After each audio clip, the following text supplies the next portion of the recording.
can do well in their examination, not only in examination but also into their day-to-day practice.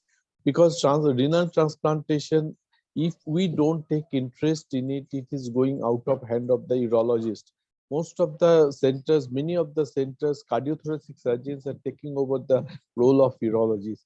So I would request my junior students, my junior colleagues to take active interest in the renal transplantation, because it is our domain. We should take it seriously. With this small introduction, we know today we have with us our President, Dr. Ranbir Prasad Singh.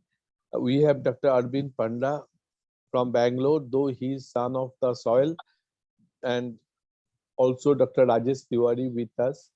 We are missing Dr. Samarendra Paunam, today's teacher, because he is from Manipur, and Manipur, no net connection is there. We have to have a very serious discussion in the next council meeting about the venue of the next annual conference, what will happen. I'll talk to you, President Sir, very soon in the council meeting. And also Naveen Gupta, Rohit Upadhyay, all the very active members of the society are present as a teacher. So with this, I request Dr. Ranbir Prasad Singh to welcome all the teachers and the students and the moderators and the seniors of the day, so that we can start the program right in time. Over to Dr. Ranbir Prasad Singh. Good morning, everyone. Morning, sir. I think details has been already enumerated, the advantages and the importance of this topic by our secretary, Professor Ranjan Kumar Dey. And I had also very keen interest from the beginning. Being training from the Vellore, we had a lot of opportunity to have the donor nephrectomy. And first transplant I did in 1994 in Bihar, Patna. So I have interest, but I couldn't got opportunity to make my career in the transplant. But still, I have love for this subject and urodynamics too. We are regularly practicing from the 89 onwards the urodynamic procedures, and things have changed a lot.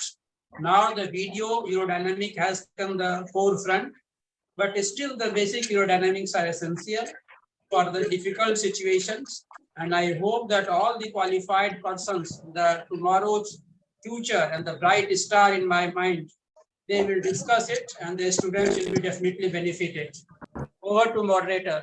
Please go ahead. Thank you. I have only one new information to pass. Today, instead of Dr. Samarendra, Dr. Sanant from the PGI Chandigarh will participate as a teacher. Welcome, Dr. Sanant, if you are present. And I thank Debangshu for quickly arranging this Dr. Sanant for today's program. Over to Dr. Debangshu. And Joy Narayan Chakraborty, is he present? Joy Narayan Chakraborty. Ruma, please call Dr. Joy Narayan Chakraborty so that he joins in time for today's program. He is holding the fort for the urodynamic study today. Yes, sir. Please be in touch. Now it's over to Debangshu for conduction of today's class. Good morning, everybody. I thank for giving me this opportunity to moderate this session on renal transplant. As you all know, this is a very important topic for all urologists, but the problem is many centers in India does not have renal transplant facility, and there are some theory questions during the exam, and very few questions are asked, if at all, during the practical exam. So it will be, I have requested Dr. Sanand and Dr. Naveen also to keep it a very basic level so that all can understand and answer. So since there is a change that Dr. Samarendra could not join, I requested Dr. Sanand, and it's very kind of him that he has joined. Those who do not know Sanand, he is from PGI and he has experience of more than 2000 renal transplant, and he has set up a renal transplant unit in Kenya for the first time. So I welcome all the teachers Dr. Sanand, Dr. Rohit, Dr. Naveen, and all the students, Dr. Vaibhav Kant Baderia, Dr. Shati Khatri, Dr. Shantanu Bhattacharya, and Dr. Arif Islam, and also the expert, Dr. Pico Bistasar. So I hope everybody has joined. So what I have planned is initially Dr. Vaibhav, the four topics we'll discuss as a whole is the renal transplant. What are the preoperative evaluations? What are the complications? AV fistula, and something about the organ donation and cadaveric renal transplant.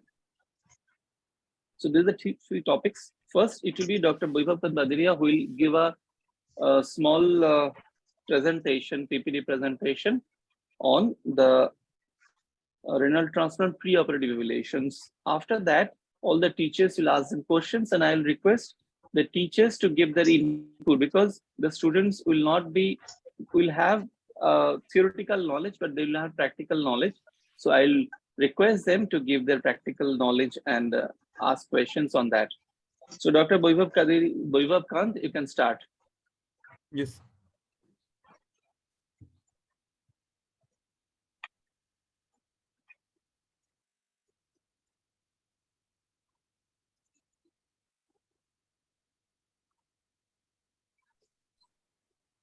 Share your screen. Yes, sir.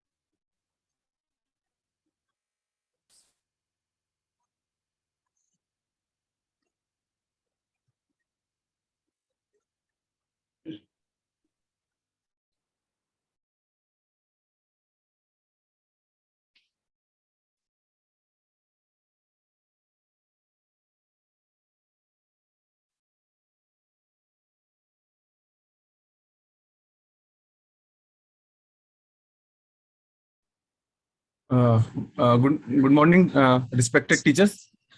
Sir, my screen is visible. Yes, it is visible. Just open the PPT. Yeah. Yes. The PPT is not visible.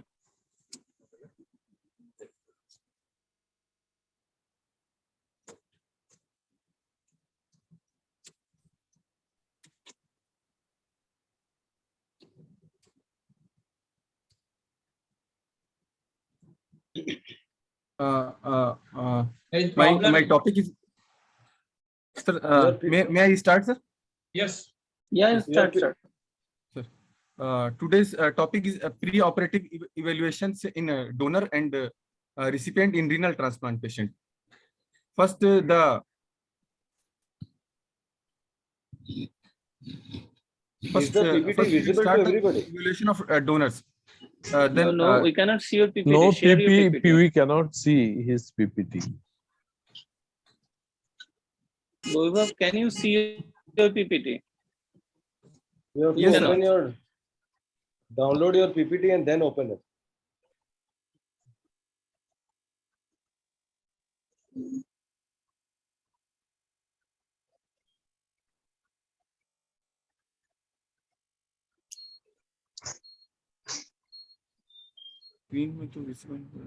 You are able to see your PPT. Yes, sir. Okay, then you can go on.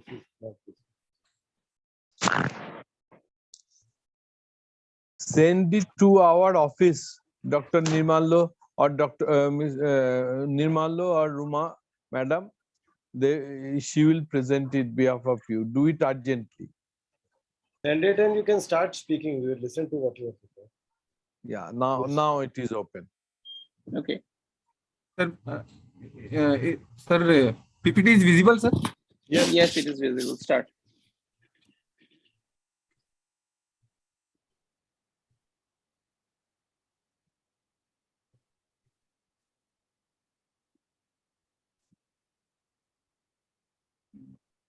Sir, we will start from donor evaluation.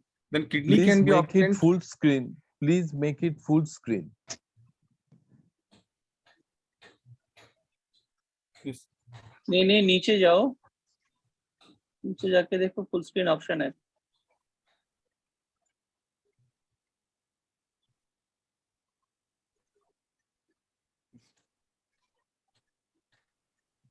Yes, thank you. Yes.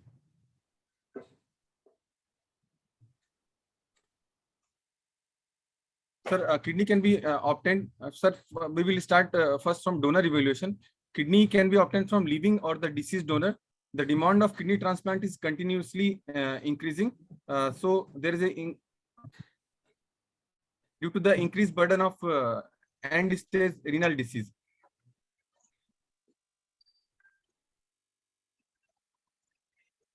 Then in deceased donor kidney, there is a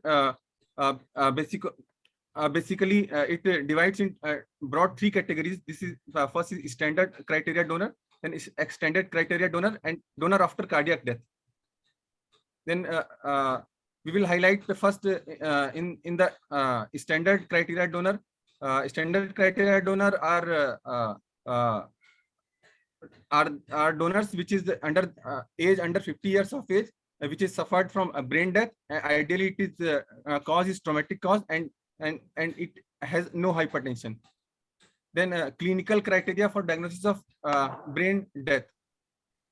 First is irreversibility. That is no profound hypothermia, no gross electrolyte and endocrine disturbance, and no sedation, paralyzing, and toxic drugs.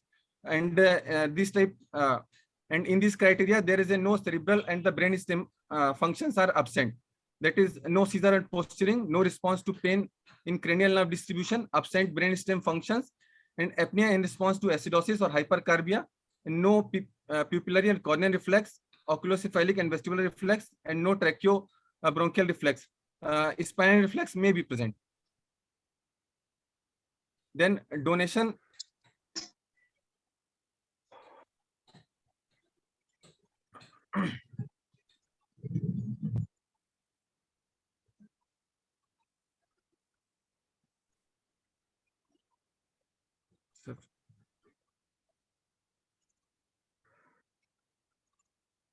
Then donation after a cardiac death, it is also called non-heart beating donors. Before the acceptance of criteria for the declaration of brain death, deceased donor organ were recovered from the patient with cardiac arrest. With the broad acceptance of brain death criteria and the development of multi-organ recovery, the use of donation after cardiac death organs decreased substantially. Then these are the categories which is of non-heart beating donors. That is Maastricht categories. It has 4 categories. Categories 1 involves the dead on arrival, and the categories 2 unsuccessful resuscitation of the patient, and category 3 has awaiting cardiac death, and category 4 cardiac death in brain dead donors. Then comes to the when to inform the ROTO or NOTO, notified organ procurement organization. Any imminent death means there is a severe acute brain injury, ventilator dependent, in an intensive care unit or emergency room, or Glasgow coma score is less than 5, or at the initial indication that the patient has suffered from non-recoverable neurologic injuries. As soon as the brain death examination is contemplated before initiating a discussion that may lead to withdrawal of life-sustaining therapy. Then comes to the expanded criteria donor, that is also called marginal donor kidney. Expanded criteria donor is preferable to the term marginal kidney. It is defined as kidney of the deceased donor older than 60 years of age or age between 50 to 59 years with additional 2 risk factors, including hypertension, cerebrovascular accident, or elevated serum creatinine, that is more than 1.5 milligram per deciliter.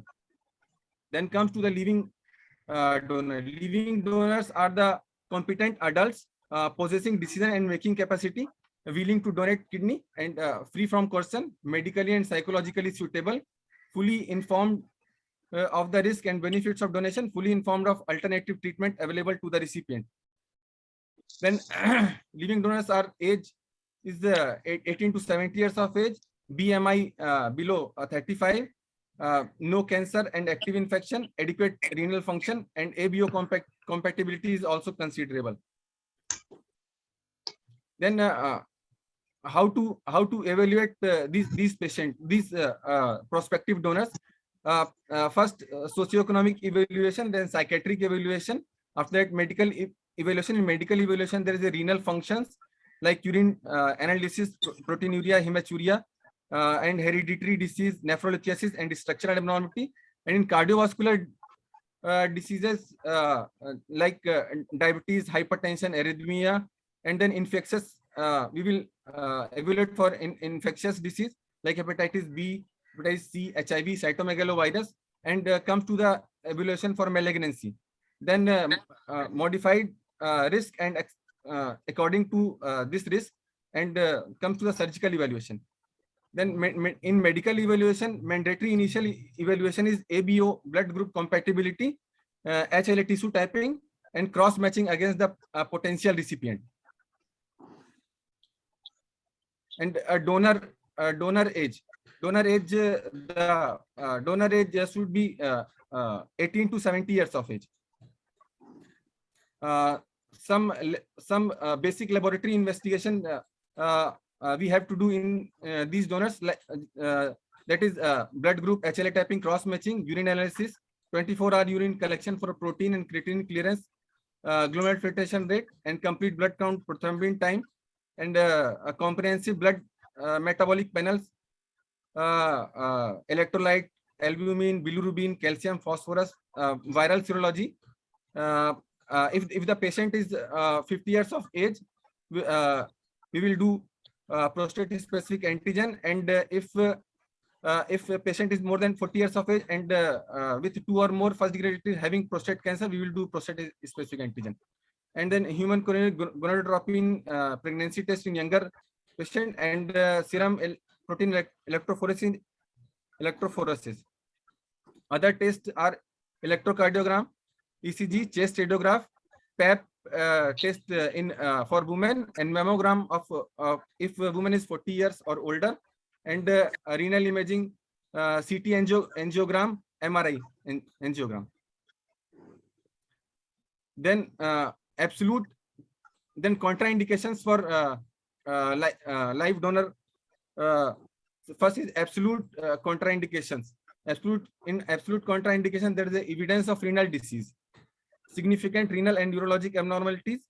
If the patient is having infectious disease like HIV, hepatitis B, hepatitis C, active malignancy, chronic illness that places the patient to significant risk to undergo surgery, poorly controlled psychiatric illness, patients having active substance abuse, cognitive deficit, current pregnancy, hypertension, uncontrollable hypertension, diabetes mellitus, recurrent nephrolithiasis or bilateral renal stone, patients having thrombotic disorder, age less than 18 years, or mental inability to make informed decision, and evidence of acute symptomatic infection, high suspicion of donor coercion, and there is a relative contraindication is if age is less than 18 and more than 65 years of age, borderline or malignant hypertension, urinary abnormality, borderline in the absence of renal function impairment,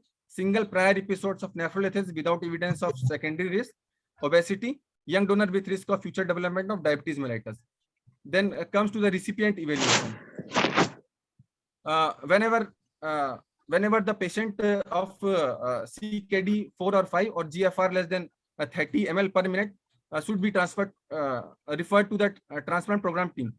What is preemptive transplantation? The transplantation before the commencement of dialysis is called preemptive transplantation. It improves the overall graft survival and the patient survival.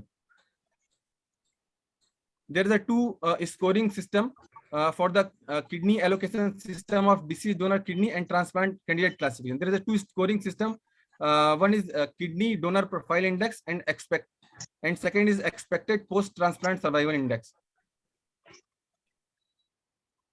By allocating the kidney with this kidney donor profile index having 0 to 100 score. Kidney donor profile index which is if it is lower score, then the recipient with lower expected post-transplant survival score kidney is taken. The factor determining the kidney donor profile index and the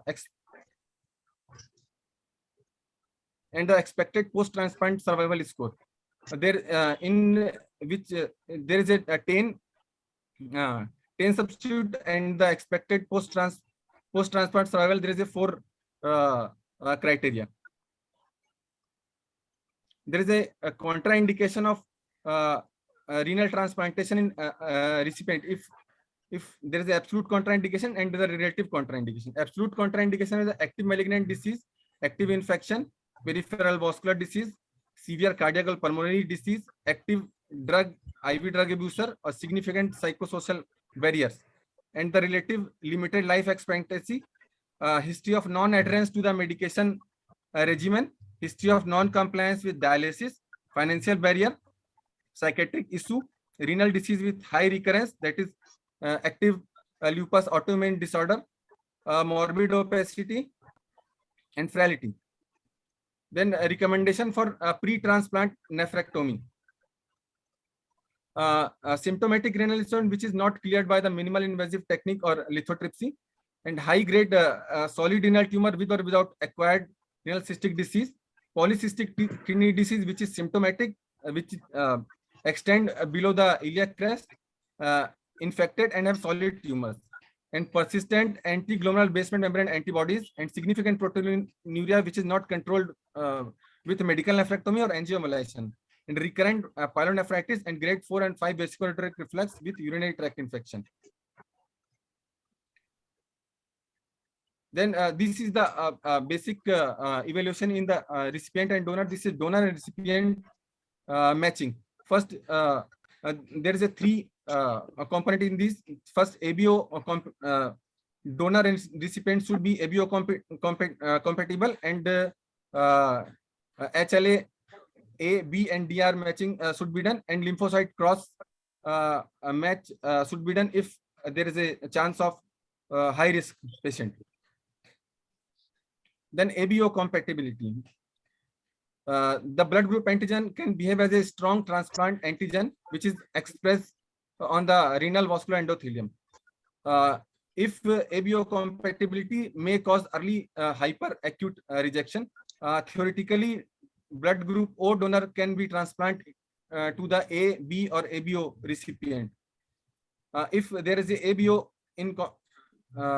compatible patient, then we will treat this patient by anti-B agents like rituximab.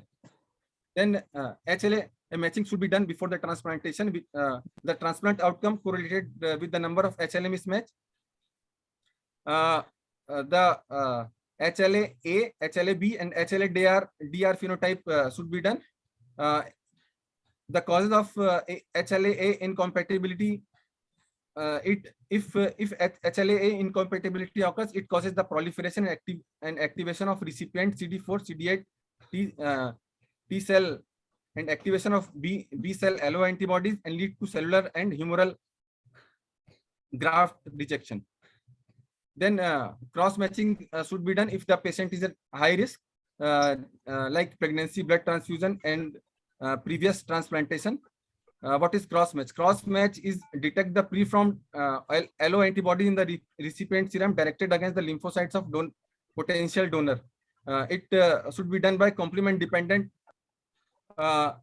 lymphocytotoxicity assay is used.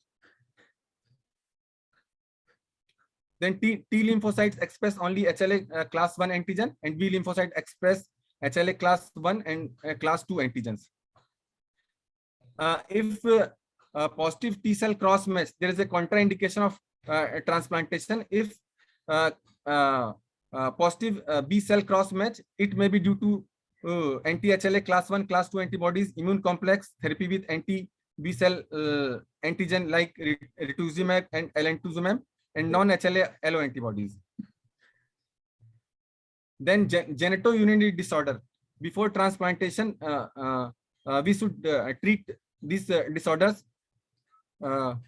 Adequate urinary drainage prior to transplantation at least 6 weeks before. The lower urinary tract should be sterile continent before the transplantation. Dialysis patient who have not had imaging study before previous 3 years should have renal ultrasound, because dialysis patient will develop acquired cystic disease or having a risk of adenocarcinoma. And if a history of genetic, if the patient has genetic urinary abnormality or younger than 20 years of age, may require full evaluation, including the MCU, cystoscopy, or the urodynamic studies. There are some additional urological studies. In our institute, we usually do uroflowmetry before the transplantation. If in uroflowmetry there is a decreased Qmax or decreased voided volume, then we will do UDS examination. There are some indications and the studies. If there is a voiding dysfunction, history of pyelonephritis, or inconclusive ultrasonographic, we will do voiding cystourethrogram or urodynamics. If we suspect lower urinary tract pathology or plan for invasive prostate therapy, we will do cystoscopy before the transplantation. If we plan for orthotopic renal transplantation or inclusive ultrasound, RGP should be done. And if inconclusive ultrasound, then go for abdominal CT scan or CT KUB. Or patient with prior history of cyclophosphamide therapy or significant irritative voiding symptom, we will do urine cytology before the transplantation. And if fibrosis or the cancer, we take bladder biopsy before that. If the patient have ileal conduct or intestinal or gastric disorder, we will retrograde lupogram or pouchogram should be done. Then in children's, the weight should be more than 11 kg fit for transplantation, and best result when donor is young adults. Thank you. Okay, thank you, Dr. Vaibhav. So you have told in details, but whatever I have seen in exams or in practical also, there are a few things which are asked. The issues are sometimes in a recipient we find cystic disease of the kidney. That is one issue. Sometimes we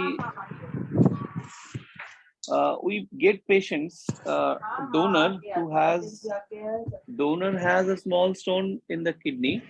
That is one issue. Sometimes the recipient is having ADPKD, so whether to go for a nephrectomy or not. Sometimes the donor had malignancy. So which are the malignancy which is contraindicated, and what is the time period we should wait for?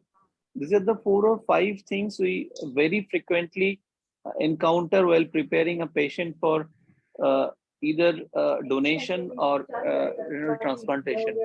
So I would like to request my teachers to give an overview on these 4 or 5 points. Dr. Sanand, can you please take up the question?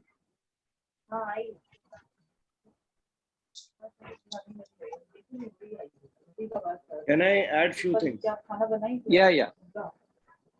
Actually, you have done a very good presentation, and 30 minutes is too short a time to discuss this topic completely. But only few things that I have noticed in your presentation: hypertension and diabetes are relative contraindications. They are no more absolute contraindications. You have to carefully see what damage hypertension and diabetes has done. Though diabetes by and large remains an absolute contraindication, but now with decreasing pool of patients, we are taking diabetic donors as well as hypertension. Particularly hypertension we are taking if there is no evidence of end stage or any organ damage is there. One thing. Second, when you are preparing a recipient, you should always see very carefully for patients who can have recurrent disease, like primary hyperoxaluria. When you are seeing patients who has got stone, then you should be very careful that whether any primary disease like hyperoxaluria is there, because that will also require a treatment for liver, as well as these are the patients, if you don't see properly and again go do a renal transplant, they will form renal stones again in the post-op and your transplant will go in waste. So you should always very carefully rule out disease which can recur. Particularly in females, we have seen recurrent UTI, recurrent pyelonephritis. If you don't take care of it properly pre-operatively, it can recur in the post-op part. So you should very carefully rule out diseases which can recur post-op and can decrease the result of your transplant program. And also, apart from the antibody test, you should also know something about MFI and donor-specific antibodies, because these are the tests now being regularly done by nephrologists. So they are more or less now standard part of the pre-operative preparation of donors. These are the things I would like to add, because the list of absolute contraindications was very exhaustive. It is true that they are contraindications, but now we are taking marginal donors, and some patients with hypertension and diabetes are also being included as a part of it. Thank you. Any input from Okay. experts? Dr. Sanand, Dr. Naveen, Yeah, good morning. good morning. Good Good morning. morning. So what I was discussing, many frequently morning, get patients who has No, good, I heard your question, Dr. yeah, Devanshu, yeah, Mott, please. and thank you for introduction. His presentation was elaborated, and it is good. These few points you have raised. Pre-transplant malignancy is a concern definitely.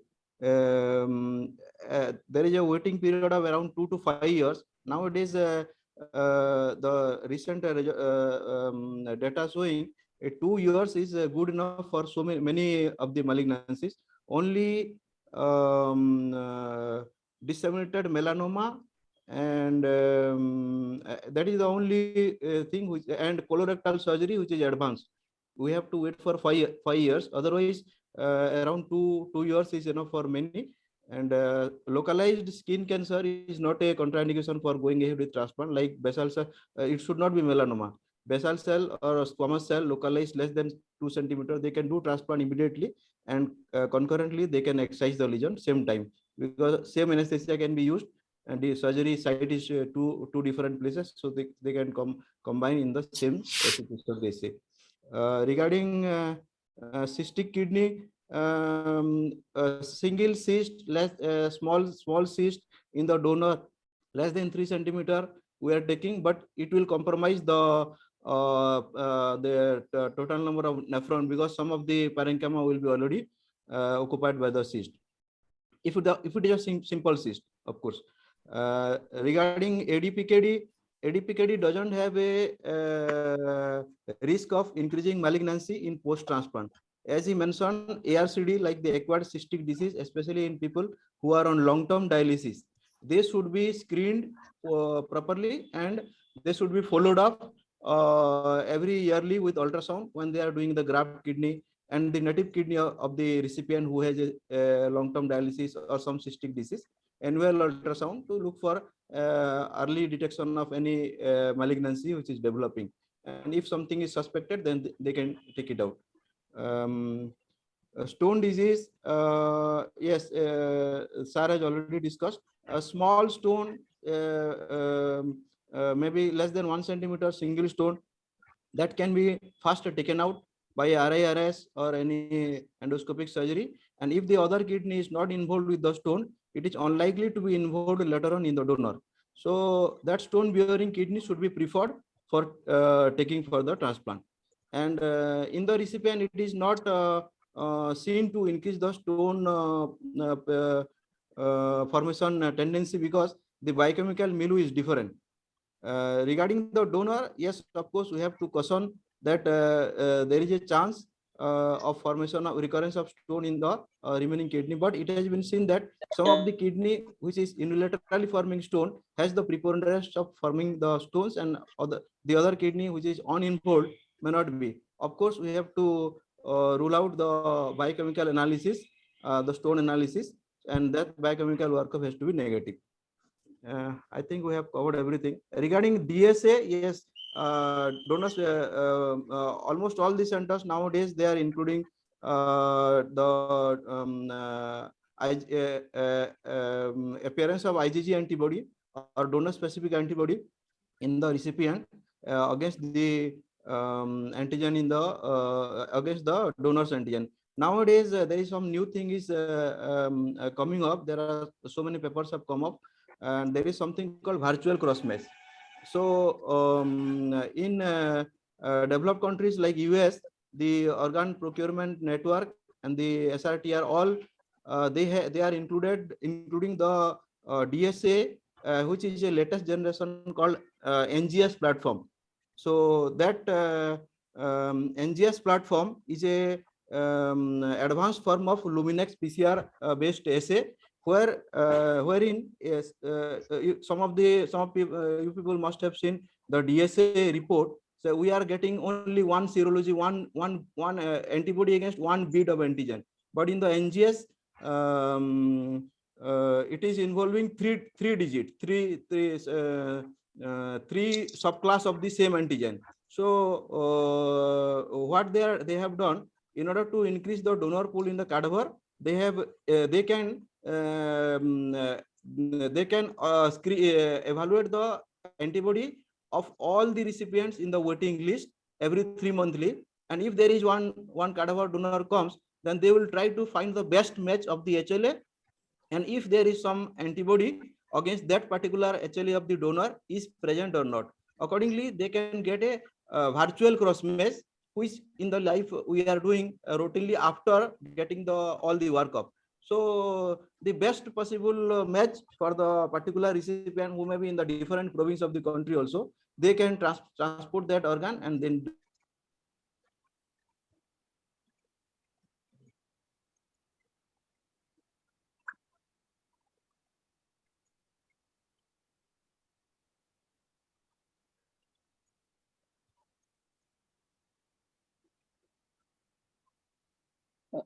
I can't hear you, Dr. Sanand. Is there any problem with your network or it's fine?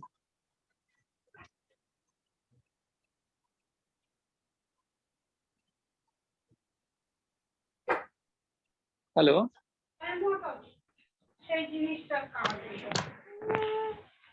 Okay. So one more issue. Am I audible? Yes, sir. Yes, yes. Okay. One more issue is took a lot of time, I particularly think. Should I go for the No, next? just one more issue. There is a question in the chat box that sometimes patients of neurogenic, two types of patients. One group who are oliguric, and in all patients we do a uroflowmetry maybe after feeding the bladder, and we find some abnormality in the uroflowmetry, and but otherwise there is no telltale sign of neurogenic bladder. Another group maybe diagnosed neurogenic bladder, diagnosed case of PUV with bowel bladder syndrome. So what is the neurological evaluation or aerodynamic evaluation? What is the indication, and who are the patients who should do that? That is a practical problem. I think we have another class on LOTS and UDS. Dr. Arvind is there. But usually what we do practically is those who are on long-term dialysis more than say 5 years, 10 years, and they are anuric, then the bladder gets contracted. So their bladder capacity will be reduced. Of course, we have to rule out tuberculosis and other infective pathology. If it is not there, initially post-transplant, the patient will have sleepless night for say 4 to 6 weeks, because lot of urine will be produced and bladder capacity is small, so he has to go frequently. But otherwise, over time with the anticholinergic, the bladder expands and then they have a normal bladder behavior. Yes, if there is a already existing neurogenic problem because of the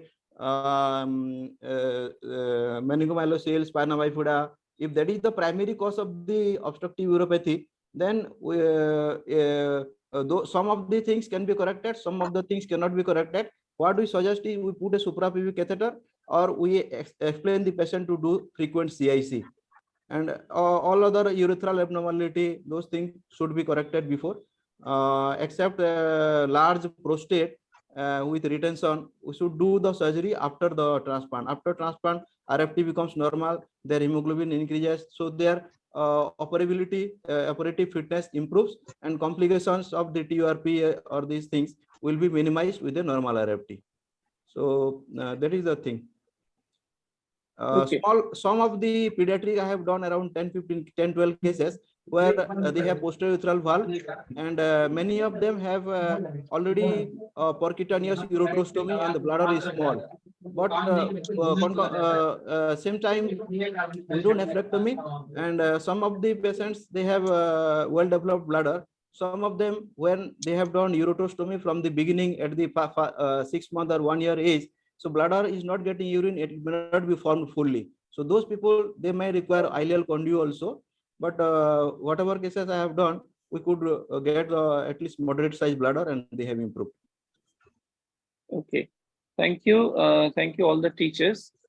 So next, I'd request Dr. Sanand to present his experience of renal transplants, and it will be very basic for the students. And after that, the students be ready. Will be asked questions by the teachers based on this complication. Dr. Sanand, please, you can share your screen.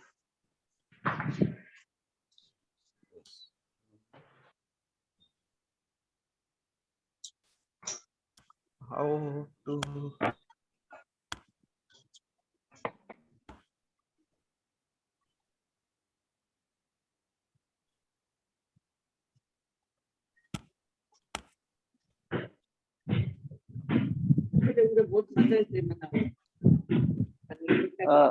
how to share the screen? I am not able to. There is a lot of background noises. Can I request all the participants other than who is presenting, please put their microphone in mute mode, please, otherwise we can't hear clearly.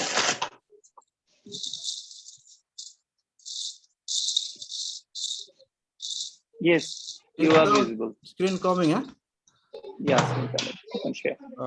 I could not bring the Bluetooth. Maybe if it is not audible, kindly let me No, know. it's audible. It's audible. So, all respected teachers, my colleagues, and dear friends, good morning for this academic feast organized by EZUSI of the Medical Society of India. I'm thankful for the organizers for giving this opportunity.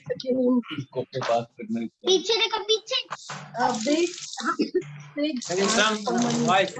is some noise coming. There is disturbance. Uma, please check where the noise, from where noise is coming. So already the pre-transplant evaluation part is discussed. I have been told to discuss the complications. It was a short notice, but I tried to grab some of the things which is important for the students and for their exam. As we know, if somebody has a patient of ESRD, initially they will be on dialysis, peritoneal dialysis, or hemodialysis, or medical management. When then that time they will be evaluated for vaccination. Once the CKD4 stage comes, creating more than 5-6, according to the adjusted weight and age adjusted GFR, less than 20, that time only they should counsel the patient for transplant, do proper evaluation of infection, any urological and other abnormalities, as well as proper vaccination beforehand. Most of the time we get patients when they are coming for transplant, then there is no vaccination. Hepatitis B is not given, other vaccines are not given. So it takes another 2-3 months time. So it is better to counsel and prepare in mind. And we should prepare the patient for a dialysis access, because good AV fistula reduces the complications of infection, dialysis catheter related sepsis, thrombosis, so many other issues. And then those who are on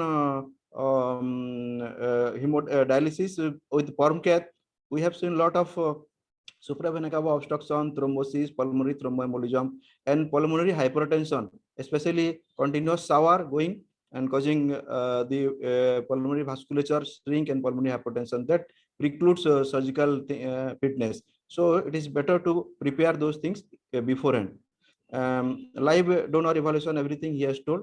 So as we know, it improves life expectancy, survival, decrease cardiovascular mortality, quality life is improved, and financially also it is less expensive than the long-term dialysis cost. Quality life already we discussed. When somebody is on dialysis, there will be a lot of fatigue, nausea, vomiting, uremic symptoms, restriction of fluid and food intake, travel, and there will be dialysis associated complications, cramps. But if successful transplant happen from a suitable donor, especially the family related donor, their life expectancy improve and the quality life also improve. There will be no restriction of food, fluid, travel, and definitely with good quality life, they can contribute to the society, contribute to their own family earning and other things. Another thing is when you discuss, of course, in our country, financial thing is not a big problem because there are a lot of charitable and government issues, institutes to provide the services. But in Western countries, any hospitalization, any procedure is very costly. So that is there. When somebody is going for dialysis, another person will be escorting. So the escort's job, then the revenue, and the person who is also on dialysis is losing the job. Those things are also important in the long term. Life expectancy. This slide is showing the survival improves after transplant significantly over the patients on dialysis in the waiting list for transplant. Survival post transplant, live versus cadaver. In the initial period, there is not much difference. 1 year survival is almost same, around 95%. Graft survival 95%. 5 year survival around 60 to 70 to 80%. But at 10 years, there is a major difference. After 10 years, they say if somebody is getting a transplant, the survival is around 80%. Versus around 10 to 20% for the patient on dialysis. And if we compare the live versus cadaver transplant, this number looking a little bit less, but usually the live transplant 10-year survival is more than 60. They are adding 60 to 70%. We are seeing in Indian scenario also because we have more live program. Cadaver transplant around 50 to 60%. So the chronic rejection rate and other complications after cadaver program is more. Maybe this cadaver program is having a lot of aged recipient, and those people have cardiac as well as malignancy as the post-transplant complication. Who should be the patient already discussed? All ESRD patients who have life expectancy of at least 5 years and fit to undergo operation, no uncontrolled infection or uncontrolled malignancy, they can undergo transplant. So contraindication was being discussed. Only active malignancy and active uncontrolled infection is contraindication. But after correction of these things, so that can be taken off. So it is also not a absolute contraindication. Unstable psychiatric problem and already on drug, non-compliance to medications and dialysis and inadequate social support are a factor. So there is the truly speaking, that is the only absolute contraindication. Earlier when we were in study HIV, hepatitis C, and where contraindication, relative contraindication, but nowadays HIV and Hep B, Hep C are also taken as donor, especially in the cadaver program. Hepatitis C donor is a contraindication for live donation, but in cadaver they can donate to Hep C positive recipient. Even hepatitis naive patients are also given hepatitis C recipient if the DNA is non-detectable. So they have to counsel properly and tell that you have to get frequent monitoring. Plus, if they you have to be given 12 weeks of the either ribavirin or the now newer generation antiviral drugs for the hepatitis. And HIV is very rampant nowadays. A lot of people have HIV as recipient as well as donor. And if somebody is taking the ART regularly, and there are criteria for recipient, CD4 count more than 200 and HIV virus should not be detectable for last 6 months. So those patients are taken well for recipient as well as for donor. So that is not a absolute contraindication nowadays. So it needs a big team, and you as a surgeon is at the center of the program, because we have to think of so many things pre, intra, and post operative to give a good results. Steps already they have discussed. Tests are also pre preparations. Only one thing I would say, pre-operatively, proper documentation and counseling nowadays with all so many legal problems is very important. Many centers, patients are admitted under the nephrologist. They do everything. We just go and do the surgery. But it is better to take part in the counseling session pre-operatively, combinedly with the admin, nephrology team, our coordinator, and our surgical team, and document all the consent by video and counseling properly, so that if something goes wrong, we can save our skin. Admission for the donor and recipient, everybody knows, is they admitted 1 day prior. Donor is admitted night prior. But one thing I would like to tell is, sometimes the CT renal angio for the donor is not done because of the insurance issues. So we have to do it at least 48 to 72 hours in advance, because there is a chance of contrast nephropathy in the donor. And if that kidney is recovering and we take this kidney intraoperatively, some hypotension, dehydration, mannitol induced diuresis, that can add to ATN in the recipient. So, and if somebody is doing a renal angio just within 48 hours, then it has to be done with IV and oral proper hydration. Overnight hydration for the donor, we practice regularly. 1.5 liter saline and DNS RL we give, and rest of the preparations are okay. On table IV antibiotic, just give one dose ceftriaxone is enough for donor, but we give for 48 hours till catheter and drains are there. Recipient, day prior to surgery is admitted, they have to start mycophenolate 2 to 3 days prior. And if there is a plan for induction, nowadays induction is a part of all the mandatory for all the transplants to have a long-term good outcome. And many centers, they are using basiliximab, which has a very less complication. And but thymoglobulin is a preferred agent. It has a little bit of pancytopenia, especially the thrombocytopenia and leukopenia, and some febrile effect immediately. Some of the people have hypersensitivity, very rare, but it is preferred because it reduces the T cells, which is the cause of acute cellular rejection. Live donor, nowadays nephrectomy for donor is laparoscopy, is a standard of care. This is just some number I presented, somewhere 185 cases. There are some complications. We have to open one case for spasm of the renal artery because of the ligature tip touched it, and there are some bleeding from lumbar vein. One has to take care of all these things.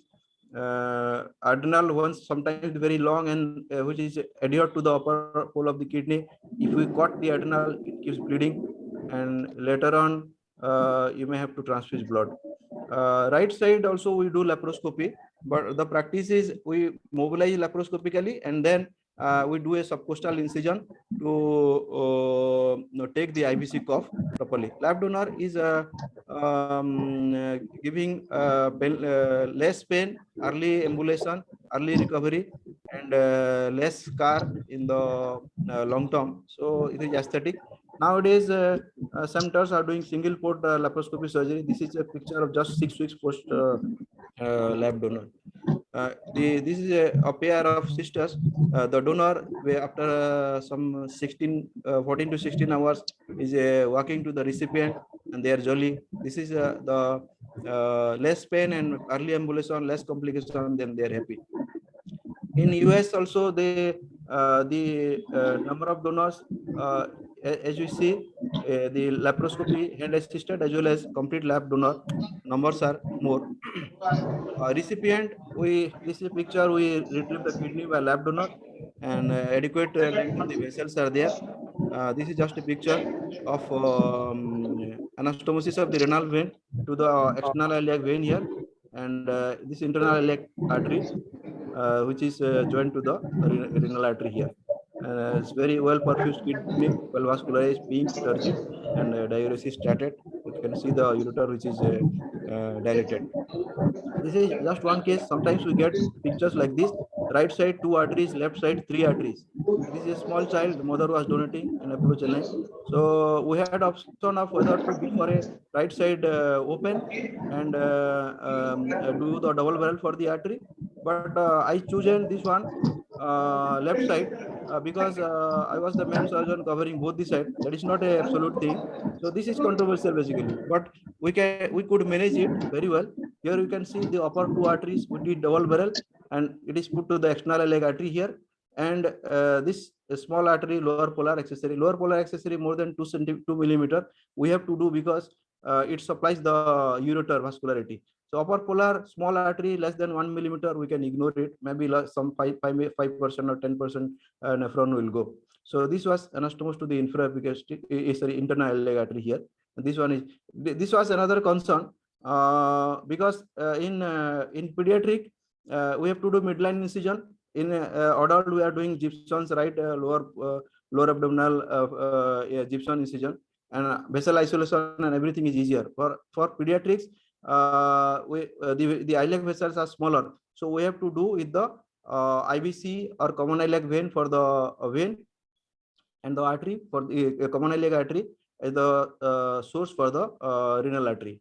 And even then, some of the small children who are less than 5 years, their common iliac vessels are also very small. So it may not be able to provide adequate blood supply to the kidney to be perfused to produce urine. And such cases, there will be a lot of vascular thrombosis, AT, and this, that. And in pediatric, if you are putting the kidney higher up, then you have to keep the length of the ureter little bit longer. After anastomosis, this is a transperitoneal surgery. After anastomosis, we make a tunnel in the peritoneum of the pelvis, and this and flap for covering the kidney and the ureter later on to extraperitonealize to reduce the complications if there is urinary leak and this any other sepsis complication. So this is one patient who is just operated in the evening, and next day morning he is doing spiro. He's sitting comfortable. He's a recipient. Then immunosuppression, little bit we should know. Most of the patients, they are getting either Simulac or thymoglobulin induction, tacrolimus and MMF. They start our colleagues. IV methylprednisolone we give mostly in the theater. Diabetic we give 500 mg. Non-diabetic we give 1 gram. But in our institute, teaching institute, we don't give methylprednisolone. They just give hydrocortisone. And for related people, it is not required. But nowadays, there are a lot of legal issues and stress. So we give methylprednisolone as well as thymoglobulin, and the rejection rate is minimum. The basic philosophy is somebody is not using methylprednisolone and they develop rejection, you have to suspect very early and do biopsy, then you start methylprednisolone. But if you are giving it beforehand, then you can avoid 90% of the cellular rejection, which is going to happen if you are not using it. If somebody is using thymoglobulin as induction agent, then valganciclovir 3 months. Sorry, it is 6 weeks. Well, it is 3 months. 3 months prophylaxis has to be given. Especially this protocol is for the European and the American people where they use high dose of thymoglobulin, 6 mg per kilo. But in India, some of them are using just 2 mg, 2.5 mg. But our protocol less than 3 mg. We don't give 3 months, but we give just 2 months for some of the patients. Some who have already thrombocytopenia and leukopenia, we give them for 6 weeks. Blood group is not a contraindication, as you are saying. ABO incompatible transplant is well known, and it has good results also, some of the series. But my personal feeling is we should try to avoid ABO, because 4 cases we had hyperacute rejection on table, even if the antibody this anti-A anti-B titer was 1:4, and then we had a very embarrassing situation. Potential complications, around 80 to 90% of the patients will go well. One or two out of 10 patients will have some complications. So we have to be ready for that. And most of the complications are related to the early this thing, graft dysfunction, electrolyte imbalances, or the ureteral complication, vascular complications. And for that, our technical thing is more important, which I need to emphasize. In our series there, now we have completed around 350. Out of 185, the usual hospital stage around 7 days. 90% of patients, they go well. Delayed graft function, slow graft function, or ATN happens because of several reasons. And those things, how we can avoid to avoid the blame from our nephrology colleagues. As I was saying, one is that prehydration of the donor. Then intraoperatively, when you are doing a laparoscopy, you should try to avoid dissecting the hilum in the beginning. You dissect all around and leave the hilum till the time the bed is ready on the other side. And during dissection of the hilum, you can give mannitol. If you are dissecting before that, when vein and artery, we give 50 ml of mannitol, and then proper hydration after that also. Sometimes our anesthetists, they give mannitol and then no hydration will be there, so it will lead to diuresis and secondary dehydration. So we have to ensure a good blood pressure. After induction, BP goes down, but you have to ask them to bring it back to normal with proper hydration IV intraoperatively. Then avoiding the cautery and harmonic or the instruments we are using to touch near the hilum. I use gauze piece which gets soaked with the blood. So in between each cut, we make the instrument cool so that the temperature of the instrument will not be high when it touches the artery. Even if it is near the artery and not touching, the temperature will cause spasm of the renal artery. So that is one factor. And to minimize the ischemia time, warm ischemia time during retrieval, what we do, another thing is we don't mobilize the kidney fully. A little bit of tissue to hold the kidney in position will be there. And some of the people, they cut it after clipping, but I cut everything. Then we clip the ureter, don't cut it. It will help you to stabilize the kidney. And after clipping, it takes just hardly 2 minutes to retrieve it. So all the incision for retrieval opened up to the peritoneum. Some centers, they just open the peritoneum also and just close it with gauze piece and Ellis, but we don't open the peritoneum. After retrieval, do proper perfusion so that the kidney gets perfused all around. So we have to reduce the ischemia time, warm ischemia time, and cold ischemia time also. And those are the factors which can reduce the ATN, immediate ATN or delayed graft function. Rest other things are immunological, we can't help it. In spite of the NGS platform, we are using next generation sequencing, PCR. For 3 digits, it is giving. In spite of the good match also, we had some hyperacute rejection on table. And 2 patients had own donor. One was mother and another, one was daughter and another was son to their mothers. Antibody mediated rejection also happened in spite of the DSA. So I think they have to validate their test. Cellular rejection is common. Say supposing 10% of the people get rejection out of 100 transplant, and out of that 10, 9 are cellular rejection. Only 1 will be humoral or antibody mediated rejection. So nowadays with the all of pre-transplant testing, the rejection rates are less. So more and more complication happens is because of the infection due to high immunosuppression, or there is some surgical problems if we don't handle the ureter properly. If the ureteral vascularity is not good and we compromise in the technique, sometimes if you feel that the ureter vascularity is not good, you should cut it to the good bleeding point. And if the length is short, take a flap of the bladder as Buhari, or you anastomose to the native ureter rather than compromising. Otherwise, it is going to give you a very nightmare. Main renal artery thrombosis can happen if there is a atherosclerosis of the recipient renal vessels. We had 5-6 cases of thrombosis. 3 patients we have to lose the graft because of the time constraint. Another 3 or 4 patients we could salvage, because in such cases nowadays we keep Doppler ultrasound on the bedside, and some of the patient, if there is sudden drop of the urine output, then we do Doppler and we keep our theaters and staff, instrument, everything ready, standby. We can take within half an hour, re-exploration is done and reperfuse kidney that recovers eventually. Thromboembolism observed during COVID period because of the increased MI and the stroke as well as pulmonary complications.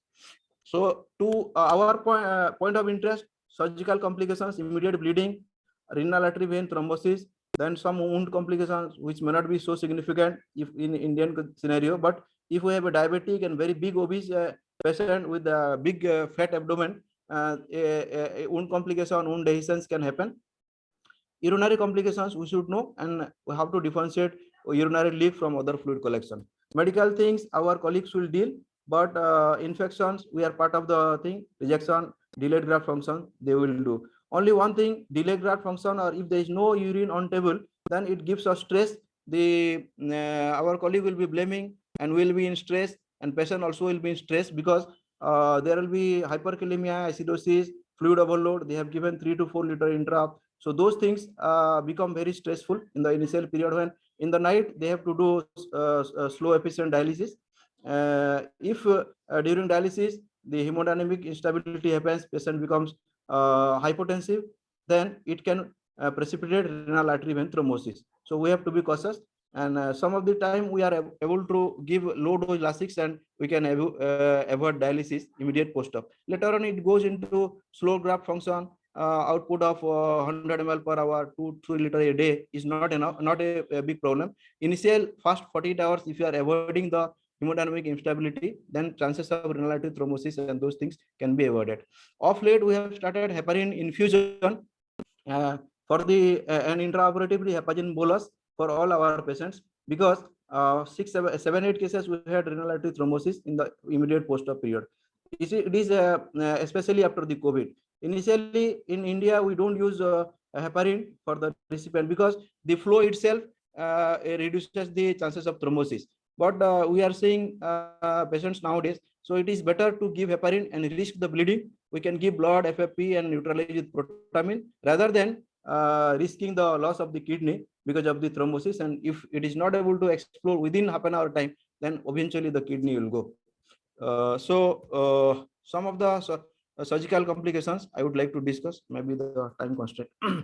Pediatric is a challenge, as I was saying already, small vessels in the recipient and high immunological risk because some of the diseases also like FSGS, they recur very early within days post-transplant, and glomerular diseases also they can recur. So those are the challenging things. It needs a special attention. This one I already discussed. Yeah, in pediatric post-urethral valve patients, they may be having infection, bilateral hydrourethronephrosis, pyonephrosis, voiding dysfunction. So if they have not done nephrectomy beforehand, we can combine it. This is a preemptive transplant, so we did not do this thing beforehand. Bilateral nephrectomy was done, and same time the transplant was done. Retroperitonealization of the kidney and ureter is important in these cases. You can see the picture. Okay. Lab, this one, another child with PUV, one side was having a lot of problems. The other side kidney was already removed. So we did lab nephrectomy. Once the left side, right side, we did the transplant. Vascular thrombosis, one has to have a eye on it. On ultrasound, we can get, yes, vascular thrombosis is the nightmare. If it happens, then we cannot save the kidney. So it is better to give heparin, bolus, maybe low dose and low dose infusion and monitor APTT and look for the bleeding, supplement blood rather than risking the loss of the kidney. Venous thrombosis causes turgid and big kidney with the, it may be congested and it may rupture also. Sometimes we can get hematoma like this, small hematoma, nothing to do unless it is compressing the vessels or compressing the ureter in the lower pole. Then fluid collection, maybe because of the loculated lymphocyte or just fluid collection, Initial few days, nothing to worry, but if there is a suspicious urinary leak because of the persistent high drainage, if it is more than 500, then in that case we have to analyze the fluid for creatinine, and if the fluid creatinine more than 10 times of this plasma creatinine, then it is likely to be urine rather than the lymphatic fluid. And some may do the DTP or MEC3 scan, and this abnormal early leakage can be seen. If there is urinary leakage, mild cases, if you have already put stent, nothing to worry. If you have not stented, then you can try putting a stent, antegrade or retrograde. If it is more than 200, 300, it is better to do re-exploration, because usually it will give you a big problem later on, either stenosis of the ureter or large collection infection, and then patient becomes sick. So when you re-explore, the options are redo ureteroneocystostomy if you have a adequate length of the good vascular ureter, or you can use variflap. If the bladder is not big, it is a small one, you can use native ureter for draining the transplant ureter. Sometimes mild hydronephrosis can be detected if they ask the patient to pass urine and do it in the empty bladder. Sometimes there will be little bit of reflux will be there, and it can give rise to mild hydronephrosis. If the ureter is also full in the long term, then there can be chances of stenosis as the anastomosis size. So persistent ureteral stenosis, which is detected either on CT or MRI urogram, then we have to evaluate sometimes the EB virus, which cause PTLD, and BK virus. BK virus can cause ureteral stenosis and urothelial carcinoma. So BK virus cause the ureteral stenosis has to be ruled out. Percutaneous dilatation stenting for a small passable stricture, or else redo neoureterostomy can be done. This is a case of large ureter, hydroureter and hydronephrosis because of the BK virus associated stricture in the lower end. It was managed by exploration, and this length was good, so one can do direct ureteroneocystostomy. Cystocele, it appears like this, and initially usually after 1 to 3 months post surgery, a small collection less than 200 ml can be ignored unless it is obstructing the ureter. If it is a large collection more than 500, one can aspirate and give sclerotherapy, especially betadine. If it is recurring, then laparoscopy or open marsupialization is the treatment of choice. Sometimes we get vascular complications in the form of pseudoaneurysm if it is leaking from this anastomotic site, or stenosis. So this is an example of a stenosis of the renal artery, which is anastomosed to the external artery. It was successfully treated with a stent by the cardiologist. Then another problem is most stressing sometimes is the post-transplant infection. Prevention in the form of vaccination of pneumo, H. influenzae, MMR, herpes zoster, herpes simplex. Hepatitis B is a routine for all children nowadays, but those who are on dialysis should be given hepatitis B vaccination double dose and 1 dose extra. So normally we give 016 schedule, but for recipient we give 0, 1, 2 and 6. So second month dose, and every time they give instead of 20 they give 40 MCU international unit. Serology test for CMV EV virus, you are saying CMV prophylaxis. If you nowadays almost all centers using induction thymo, so valganciclovir 3 months for ATG induced patient, or those who get VIG or plasma exchange for rejection treatment. Pneumocystis girovacin prophylaxis, cotrimoxazole for 6 months is given to all. So this is also a common infection post-transplant, and they can present with respiratory distress and hypoxemia. Tuberculosis is rampant in our country and many underdeveloped country. So nowadays the trend is to get diagnosed latent tuberculosis with IgRA or TB Gold and INH prophylaxis. I think we have time is gone. Then for CMV, we are doing pre-transplant serology. D plus R minus people are having high chances of infection and CMV disease. They should be given the prophylaxis. And R plus patient, they can give 2 to 3 months, and they can be followed, and they can give preemptive treatment later on. CMV also cause other opportunistic infections, graft survival, graft rejection, and after CMV treatment, universal treatment, improved graft survival, reduced rejection, other viral including Kaposi sarcoma also reduced. Universal prophylaxis increases the graft survival, reduces mortality. ABV cause PTLD, post-transplant lymphoproliferative disorder, especially in children in the first year post-transplant. And liver and lung transplant recipients are having high chances of EBV related PTLD. So just monitoring for EBV virus DNA, as well as any graft dysfunction, they should look for EBV or CMV related things by ISC, immunohistochemistry. Visceral involvement and NHL type of PTLD require chemotherapy. It has high mortality of around 50 to 60%. So one has to have a high index of suspicion, and biopsy of any lymph node involved or viscera involved. Then treatment with rituximab with reduction of immunosuppression. The same lymphoma regimen, CHOP or RCHOP, is used.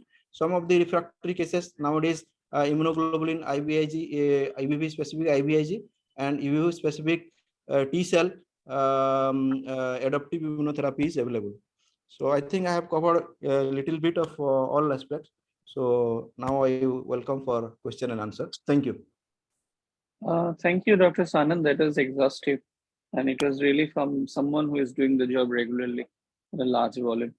So some of the things we practically see in post-transplant patients is patient was having normal output in day 1 since, and the day 2, the patient suddenly starts having decreased urine output. That is one scenario. Second scenario is prolonged drain. I would like to have opinions from all the teachers. Prolonged drain, 400, 500, we have ruled out that this is not urine by doing a drain-fed creatinine. That is one issue. We found few patients who has a delayed bleeding at the around 6 to 10 days. That is another issue. And another issue is, what is the role of resistive index when you should do it, and what is the exact cutoff when you should intervene and what? So these are the 4 things we should discuss. We are running short of time. After that, we have to wind up. So this questions is to all the 3 panelists and expert, Dr. Misra. Anybody of you can take up the question.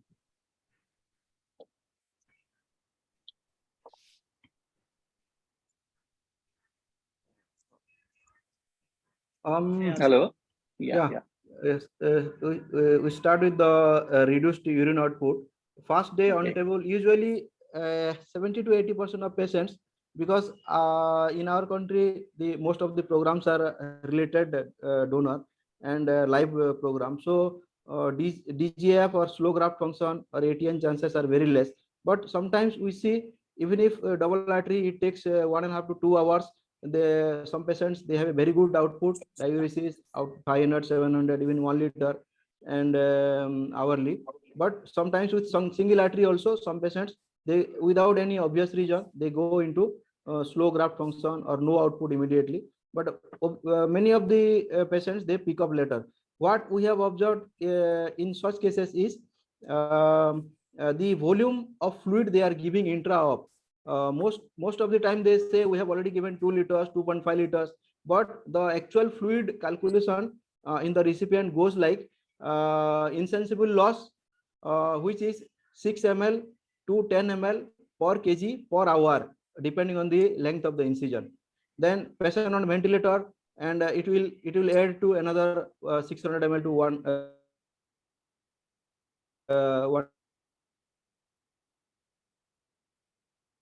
liter of loss. And third thing is the accurate blood loss calculation. One is equivalent to 3 to 4 times fluid loss in FFP, and other fluid has to be replaced by fluid only. Sometimes the urine is going in the drain before anastomosing to the bladder, so they are not calculating that. So these things has to be calculated and properly if we see patient is in relative dehydration, and when we give some bolus, it works. So that is one factor. Secondly, rejection we cannot help. Only intraoperatively we have to try. When manipulating the vessel kidney, somebody stretch out, on the open donor nephrectomy to show the senior properly the highlight dissection. That time, if the vessels are stretched, it goes into spasm. So we should try to avoid spasm and softness of the kidney. Those things is in our hand. Other thing we cannot prevent. So when there is less output, we have to see if there is bleeding. Earlier days people don't put drain, but nowadays we put drain because it helps many a times. If there is sudden bleeding, if there is some vascular bleeding, or if there is some oozing. And nowadays we use heparin to prevent thrombosis. So many people, they have very high APTT and they bleed even liters within few minutes. So we neutralize with the protamine plus FFP, and we keep ready blood and those things. So hemodynamic instability has to be corrected, fluid has to be corrected. Then after that, if it is not improving, one can give a Lasix, see the vascularity by Doppler. So that there comes the RI. Where normally the RI should be 0.6, 0.7 or less. RI means the systolic flow over diastolic flow. So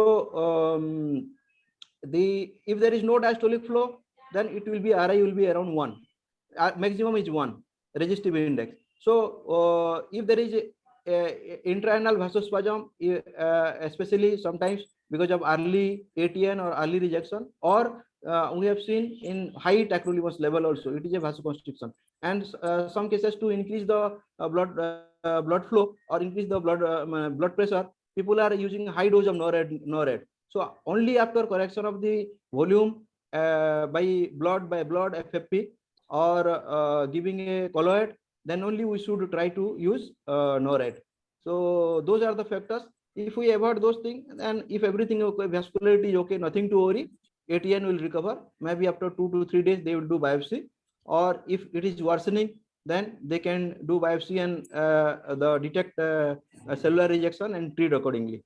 Nowadays, if people are using empiric basilicimab and thymo is very good for treatment as well as for induction prophylaxis. So the chances of acute cellular rejection is less. Whatever rejection happens is humoral rejection nowadays, antibody mediated rejection, if somebody is not using the DSA in the protocol.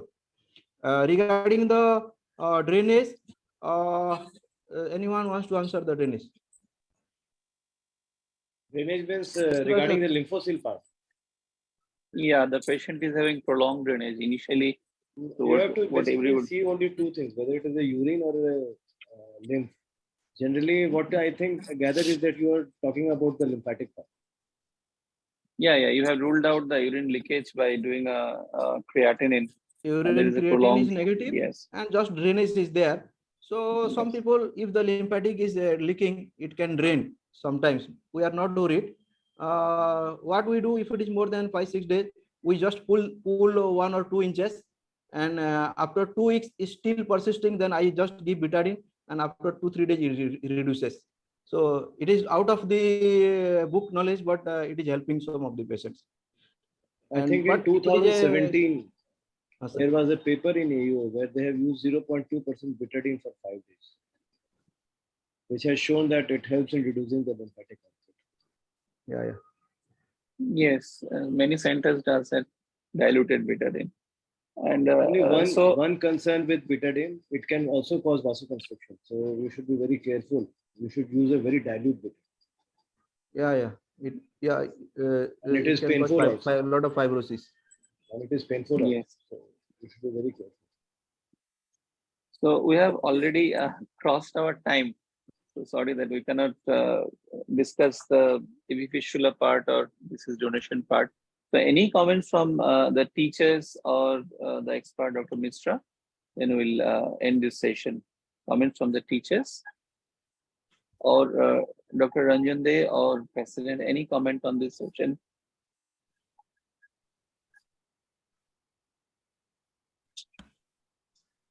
Okay.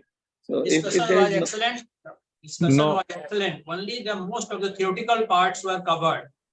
The practical part, you have asked the questions, but it was not answered by the panelists of the participants. So the aim of the talk started very good note. But it is, still it was not answered. Most of the questions remained unanswered. Each subsection has to have a 1 hour discussion if you want to have a deliberate. So we have clubbed everything into half an hour. No problem. But Probably it was nice. The complete theoretical coverage was done. Theory coverage I think was the time fine. is till 11:30 now. I think yeah. you can discuss little bit more on renal transplantation, Devanshu. No. We What can I want the to say part that operative. no. According to me, the fistula part is remaining. Okay, right. We should ask Oh, questions to fistula the part is students there. regarding Fistula part is Okay. important. That is the only thing that everybody will do most of the time. Okay, Transplant I will be think- done by yes. So Yeah, instead of consultant speaking, I think we should ask questions to the students regarding. Yes. Okay, So, I'll any- invite Dr. Shantanu as a student for the fistula part and request the teachers to ask questions, and after that you can give your expert opinion. Dr. Shantanu Bhattacharya, are you there? Yes, sir, I'm there, sir. Okay, will be Dr. great. Shantanu, a Yes, sir. patient which is a 45-year-old with a 10-year history of diabetes and end-stage renal disease has come to you for with a request to create a AV fistula. Now, what are the things you will see, and only important things you tell? What are the things that you will see when you are seeing a patient whom you intend to create AV fistula? Sir, we'll see the serum creatinine level. No, Then the the patient is end-stage renal disease. So please stick to relevant points. The nephrologist has said that it is ESRD and he has sent to you for AV fistula. What are the important things that you will see? Shantanu, in the other way, what are the things you should examine on the AV fistula patient, the renal failure patient? What are the things you should look for? When you examine, what are the things that you look for? we'll see the peripheral pulses, whether it is palpable or not. Then we'll also see whether See, what are the things you will see? Peripheral pulses are okay, but you should always do a LN test to rule out whether the ulnar artery is dominant or the radial artery is dominant. One. Number two, you should always examine the skin, whether there is any history of sections or bad thrombophlebitis, so that the veins are damaged or not.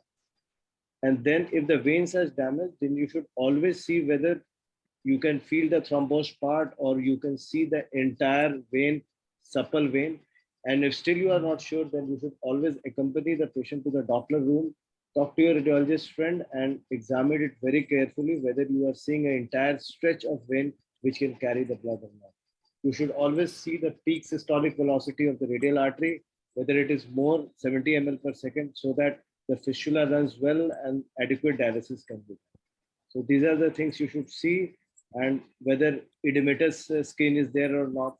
And these are the things that is very important to be noticed when you are going for AV fistula palpation. And one more question: what is the length of the arteriotomy when you are doing a radial artery AV fistula? Do you think it is important? 2.5. The length 2.5 centimeters or millimeters. no 2.5 mm. 2.5 mm.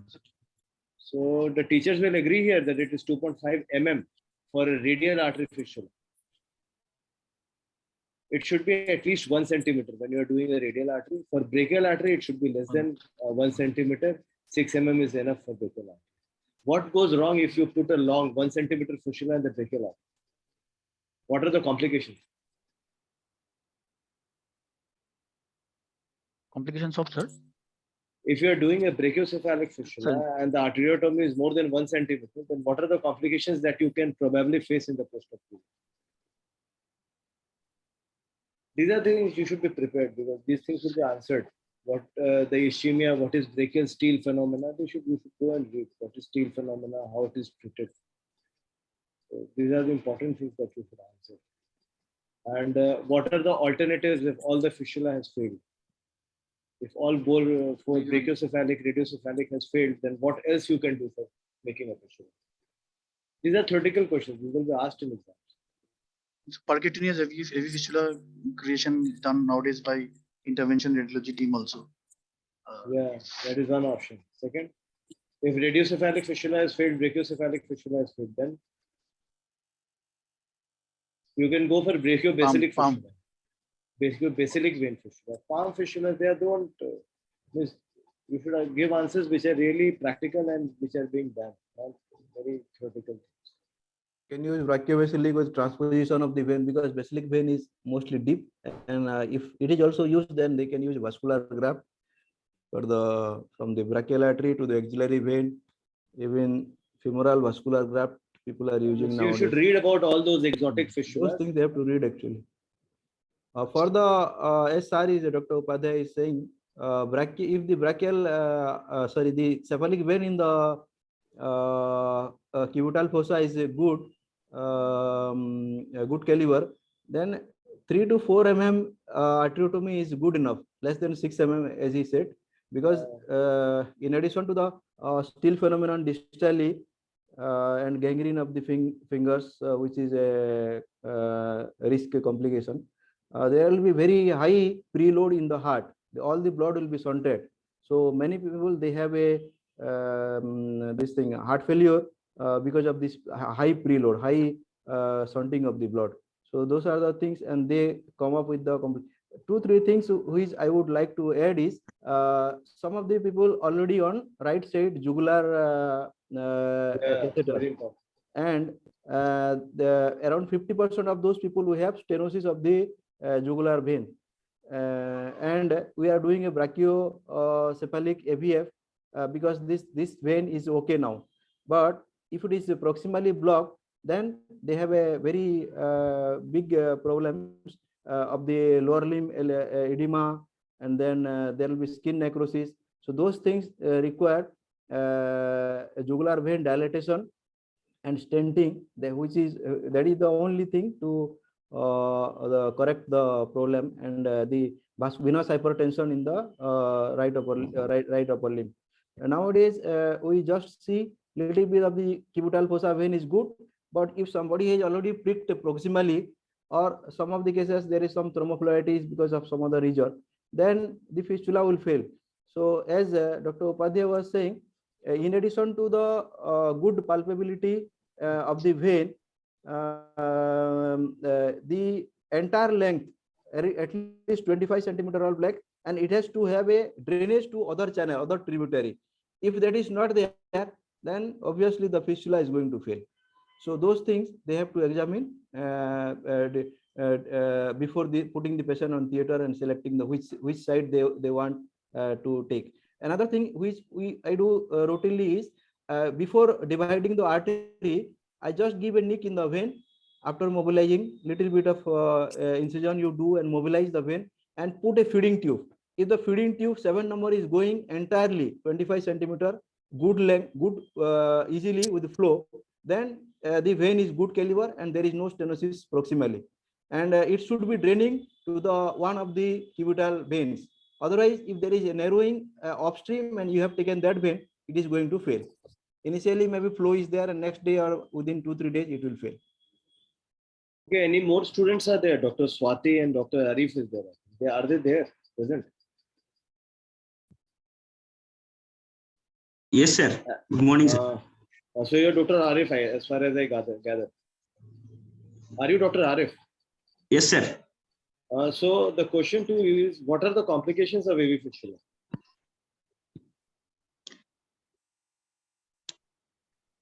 Sir, the complication of AV fistula includes. You should always say immediate, early, and late complications. That is the way to answer. So divide it into timeline. What are the immediate complications, early complications, and late complications? And your time is very less. Sir, immediate complication includes the anastomotic leak and blowout of the anastomosis, and early complication includes the formation of pseudoaneurysm. See, these questions are being asked just to see whether you are well prepared or not. So this is just an brief that when you are preparing for common topics now, you should see for 10 important questions that will be asked, and you should prepare well. Blowout knot is not a complication, immediate complication. Have you seen that you have done an anastomosis and it leaks complication? That is not the way to answer. You should prepare very well. Early immediate complication can be bleeding, or the fistula is not, there is no thrill, or distal thrill is absent, or there is, the fistula is not working. Immediate complications post-op, it can be secondary bleeding complication. Late complications can be pseudo-elegant. And there are other also. There can be distal thrombosis, skin ischemia, there are ulcers of form. So you should answer that way. This is the thing. And what are the one more student is there? I think Swati Khatri. Is she there? Swati Khatri. So any student can take an answer. If the patient is not fit for AV fistula, or no veins are there for AV fistula, what are the other options for putting the patient on dialysis? If you can't create AV fistula, all the veins are gone, or the patient is very sick, what are the other options? See, if their veins are not good, all the veins are consumed, or the veins have a history of thrombophlebitis is there, or a venesection is there, and the veins are not good. So what are the other options? Shantanu and Arif. CAPD. CAPD. CAPD and Pumpcat. yes, these are the two options. That is what are the complications of CAPD? So peritonitis and What is the, yes, peritonitis is a late complication. Early complication? If you have done a CAPD and after 2 days, you feel that the input and output is not matching, or the input is not going, what are the possibilities? 48 hours and there is no, you put the inflow, you attach the inflow, and the inflow is not good. What are the possibilities? it might be So you blocked. should be prepared for this question. No? Don't wait, because then examiner in exam, the time is very less, only 5 minutes. So if you keep quiet, he will move to the next question thinking that you don't know the answer, and that will be a discredit. So you should immediately start speaking.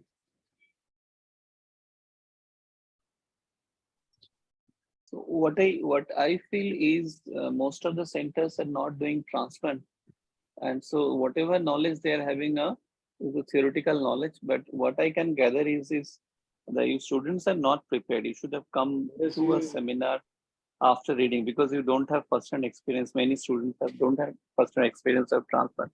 So that is not there. It should not happen. You should come prepared, know the theories.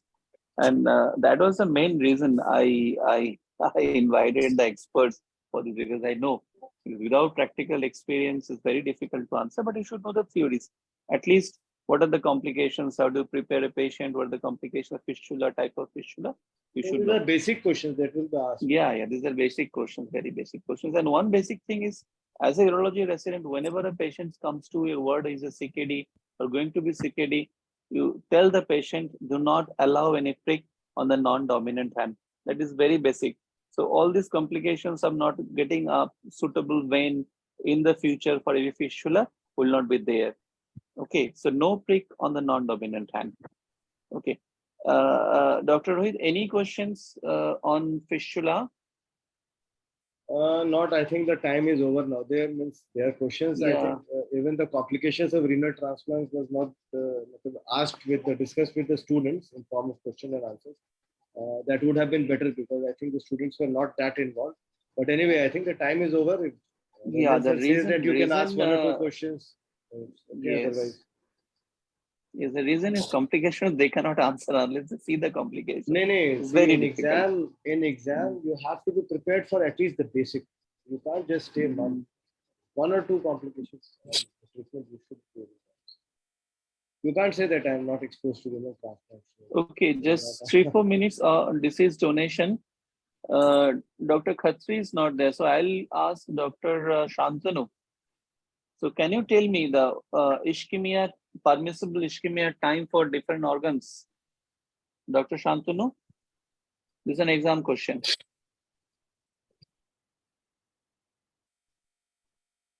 Hello. Hello. You do not know what is the ischemia time from kidney? Permissible. You are doing a disease donation. you are taking the kidney from a different center, not from your center. So what is the permissible time limit? Dr. Boiva? No. Yes, sir. What is the permissible time?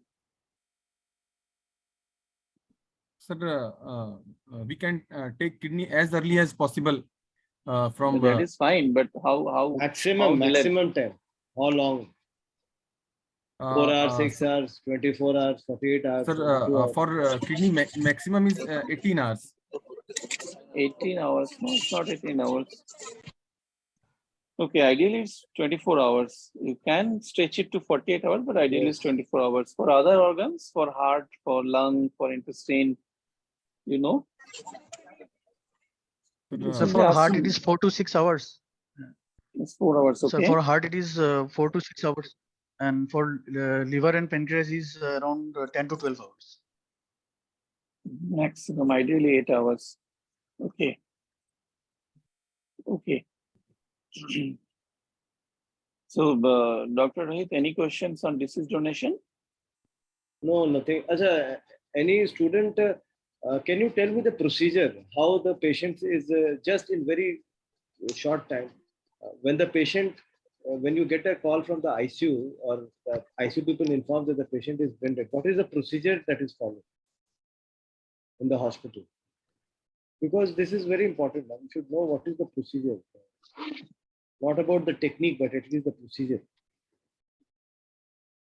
Do you know a team is there which certifies brain dead 2 times 6 hours apart? And what are the tests that are being carried out to declare brain dead? The pupillary reflex, the cold calorie test, the gag reflex, and the dorsal movement. Even some centers do a EEG. Apnea test. Apnea testing is done. Apnea testing, pupillary reflux, the cold water test, and the dorsal movement. These are done by a team of 3 physicians, including a neurophysician, and they have to be certified that the patient is dead 6 hours apart before finally the transplant team takes over. And how the maintenance is being done, what should be the urine output, these things you should learn when you are preparing for the study. Okay, this is a specialized job, but you should know at least the theory for who are the criteria for standard donor, extended criteria for disease donation. And how to declare a brain dead person.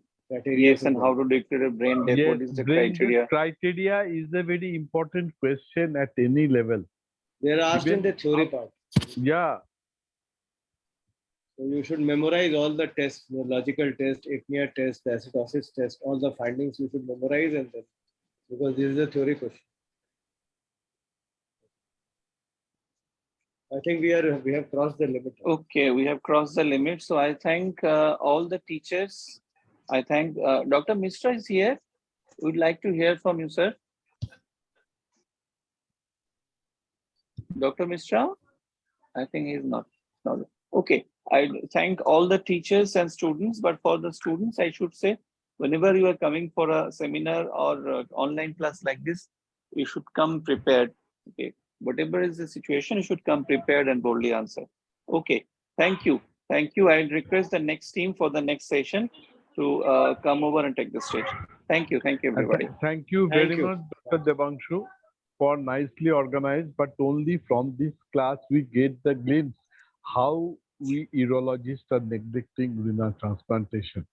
Do you ask any student about the recent advances in the management of the renal cell carcinoma, they will answer so proficiently. But look, the way you are questioning the very simple questions on renal transplant, they are not prepared. This is the reason of keeping this renal transplantation in today's class, so that they should have the basic idea how the renal transplant is done. And I'm really thankful to Dr. Sanand, who has really covered that issue so nicely in a very short span. Dr. Sanand, thank you very much personally, and I will invite you for a session with adequate time for detailed, elaborate discussion of the renal transplantation in near future. Thank you. Now I would request Dr. Jayanarayan Chakraborty with his excellent, experienced teachers panel to continue with the aerodynamic session of today's class. Am I audible? Yes, but voice is breaking. Yeah. Are you in India, Joy? Yeah, Are you I'm in in- India. Okay, Yeah, is it visible? Is it audible? My voice? audible. Am I audible? Yeah. I welcome Dr. Arvind Panda and Professor Rajesh Tiwari to deliver.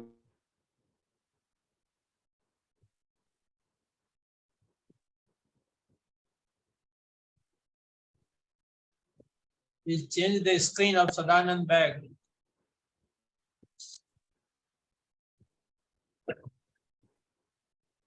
Dr. Sanand, please stop Yes, sharing, stop Dr. Sanand. sharing. Please stop sharing. Yeah, you stop sharing. Oh, sorry. It's all right. Stop share. Thank you. Yeah. I have already sent my PPTs to Dr. Arvind Panda and Rajesh Tiwari, and I would like to take them up the subject of basic principles of aerodynamics as well as UDS and its application in urinary bladder. Is Dr. Arvind Panda is here? Yes, sir. I'm here. Yeah, I have already sent you the Yes. PPTs. Can you share? You can share. Yes, sir. I'll just share. I'll just share my PPT. The PPT I have. Just a minute, sir. Is it okay to share? I just 1 second. 1 second, sir.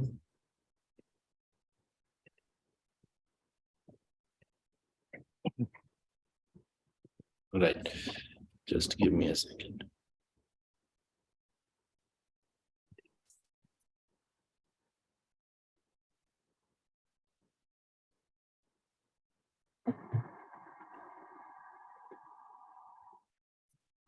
Can you see, sir?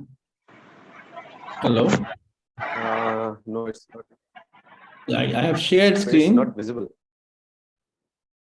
It's not visible. No one can see this. No. Yeah. It is visible to me. Yes. Yes, it is visible. Okay, so I'll just quickly go through some of the. I have some of the basic principles, and then we can discuss. What is the aim of EUDS and standard methodology? This is the basic thing which people ask. The aim when we do dynamics is symptoms, to define functions, provide precise diagnosis, define the most significant abnormality, select appropriate treatment, post-operative problems, and assess results of the treatment.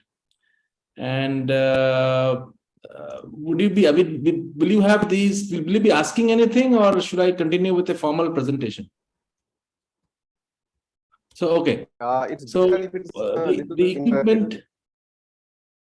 Okay. The equipment is, of course, transducers to measure pressures, fluid-filled catheter. And basically, we have two catheters, one to transmit intravesical pressures and intra-abdominal pressure. And the second catheter is to fill the bladder with fluid. We can use a dual lumen catheter to do both. That is possible. It's a proprietary catheter, little expensive. I'll come to that. We use a filling pump based on the peristaltic principle. There's a flow meter to measure the flow rate, a special chair for the patient, an image intensifier for video UDS, a computer, of course, with appropriate software to control the pump and also to record the pressures. Now, what should you? Now, you have different types of catheter. I will come to that. Are we going to use? Which catheter are we going to use? As of now, we have guidelines. The UDS should be performed according to ICS Good Dynamic Practice 2016, and there is constant communication to the patient to determine whether her lower urinary tract symptoms are reproduced, and the correlate the sensation with UDS findings, And we should use established methodology using water-filled catheters and using pressure recordings. And as of now, the ICS does not recommend the air tip catheter. The reason for air-filled catheters or for the digital microtransducers, because these have not been standardized. Whatever data that we have now, what we use to interpret the UDS findings, they are based on the water-filled catheters. So to change that and to come to a new type of catheter is not recommended at the moment. Maybe it will be in the future, not at the moment. So this is the example of the machine, the special machine that is used. This is the computer and this is the chair. I am sure all of us have seen that. And basically, this is what we do. You can see there is this specialty pump which will pump the saline inside the bladder. And there can be a single catheter for this, the dual lumen catheter, or we can have two separate catheters, one to pump the fluid inside and one more to measure the pressures. We have a catheter in the rectum that is the pressure transducer, and so we can measure the abdominal pressures. So what we have is actually, when we try to measure the detrusor pressure, it's actually a subtracted pressure. The entire vesical pressure is taken and the abdominal pressure is subtracted from the vesical pressure, and what we get is the detrusor pressure.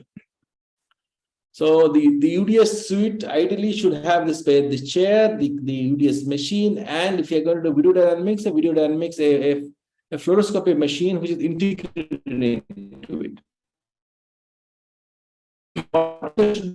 Said double lumen catheter can be 6 French is preferable, but most of the lumen catheters used are 7 French.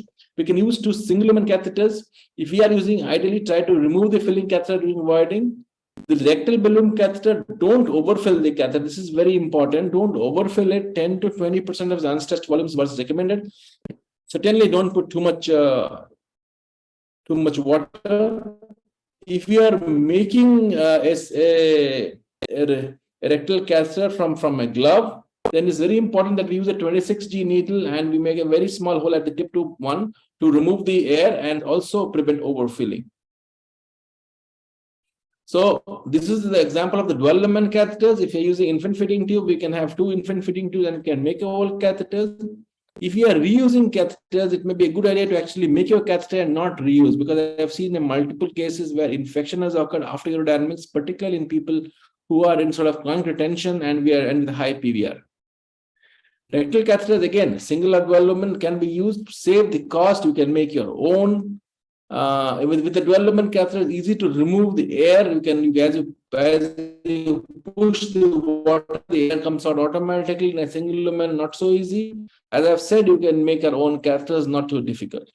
Transducers, because UDS was already developed using water-filled system, standardization has developed from understanding of these systems. So as of now, the ICS will recommend external fluid catheters because they are more accurate and they're easier with regards to zero pressure and reference height. That's what I've grown up with, and that's what we can transmit information, and we can compare studies with the others, not so much. So 2 different types of catheters also available in the market, 2 other types. One is microtip catheters, which do not have any air or water. They have a microtip transducer at this tip, and which can actually transmit the pressure. Second thing is air charge catheter. Here, air charge catheter, you will require a separate transducer. So neither of these are actually recommended at the moment by the ICS. This is something we need to remember. So more modern is not necessarily always what is recommended or actually good. So how do the different transducer systems differ? The fluid-filled external pressure systems are referenced to the symphysis pubis. The microtip or the air-filled catheters record pressures without a clear reference level. So when we are thinking of actually, we are actually referencing our symphysis pubis, that's using water, and that's what's recommended at the moment. So there's a big issue in filling systometry. Do you use zero transducer inside the patient, outside the patient, atmospheric pressure, or the resting bladder pressure? Now, outside the patient and atmospheric pressure is the same. When we are doing it inside the patient or we are doing resting bladder pressure, we're just pressing 0 after we have put the catheters inside. Now, that is really not recommended. The recommendation is zero pressure should be surrounding atmospheric pressure. The reasons why we should set the 0 to atmospheric pressure, it has a meaningful parameter we can compare it with. We can compare data with other centers, and certain measures like VLPP are made in the intravesical abdominal pressure, not on the detrusor pressure. So therefore, this will be more meaningful if you set the 0 to atmospheric pressure. So this is an example of how we set the 0. Now look at this. If this is the transducer here, you can see this stopcock should be at the upper part of the symphysis pubis. This is important. And when we are going to 0 to atmospheric pressure, it is very important that we open this to air. We open this three-way tap to air and close and open it to air and then press 0. If we are going to do that this way, please see, there is a three-way tap here, and this is closed here. Here, this is open to air here, and this is closed at this point of time. So this is how we should actually zero the transducer to atmospheric pressure. This is very important. When we do that, what happens is we have these sort of existing pressures. When we are, and again, it depends on what is the position of the patient when you are doing the UDS. If the patient is supine, the intra-abdominal intravesical pressures will be roughly around 5 to 20 centimeters of water. When you are sitting, about 15 to 40. And if we are doing the UDS standing, which you can do occasionally, 30 to 50 centimeters of water. The initial P-det will be close to 0 or less than 5. This is important. P-det will be 0 or less than 5.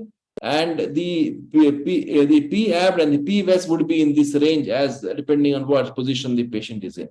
So this is very important to mention also when we are writing the report, what position this UDS test was actually done in.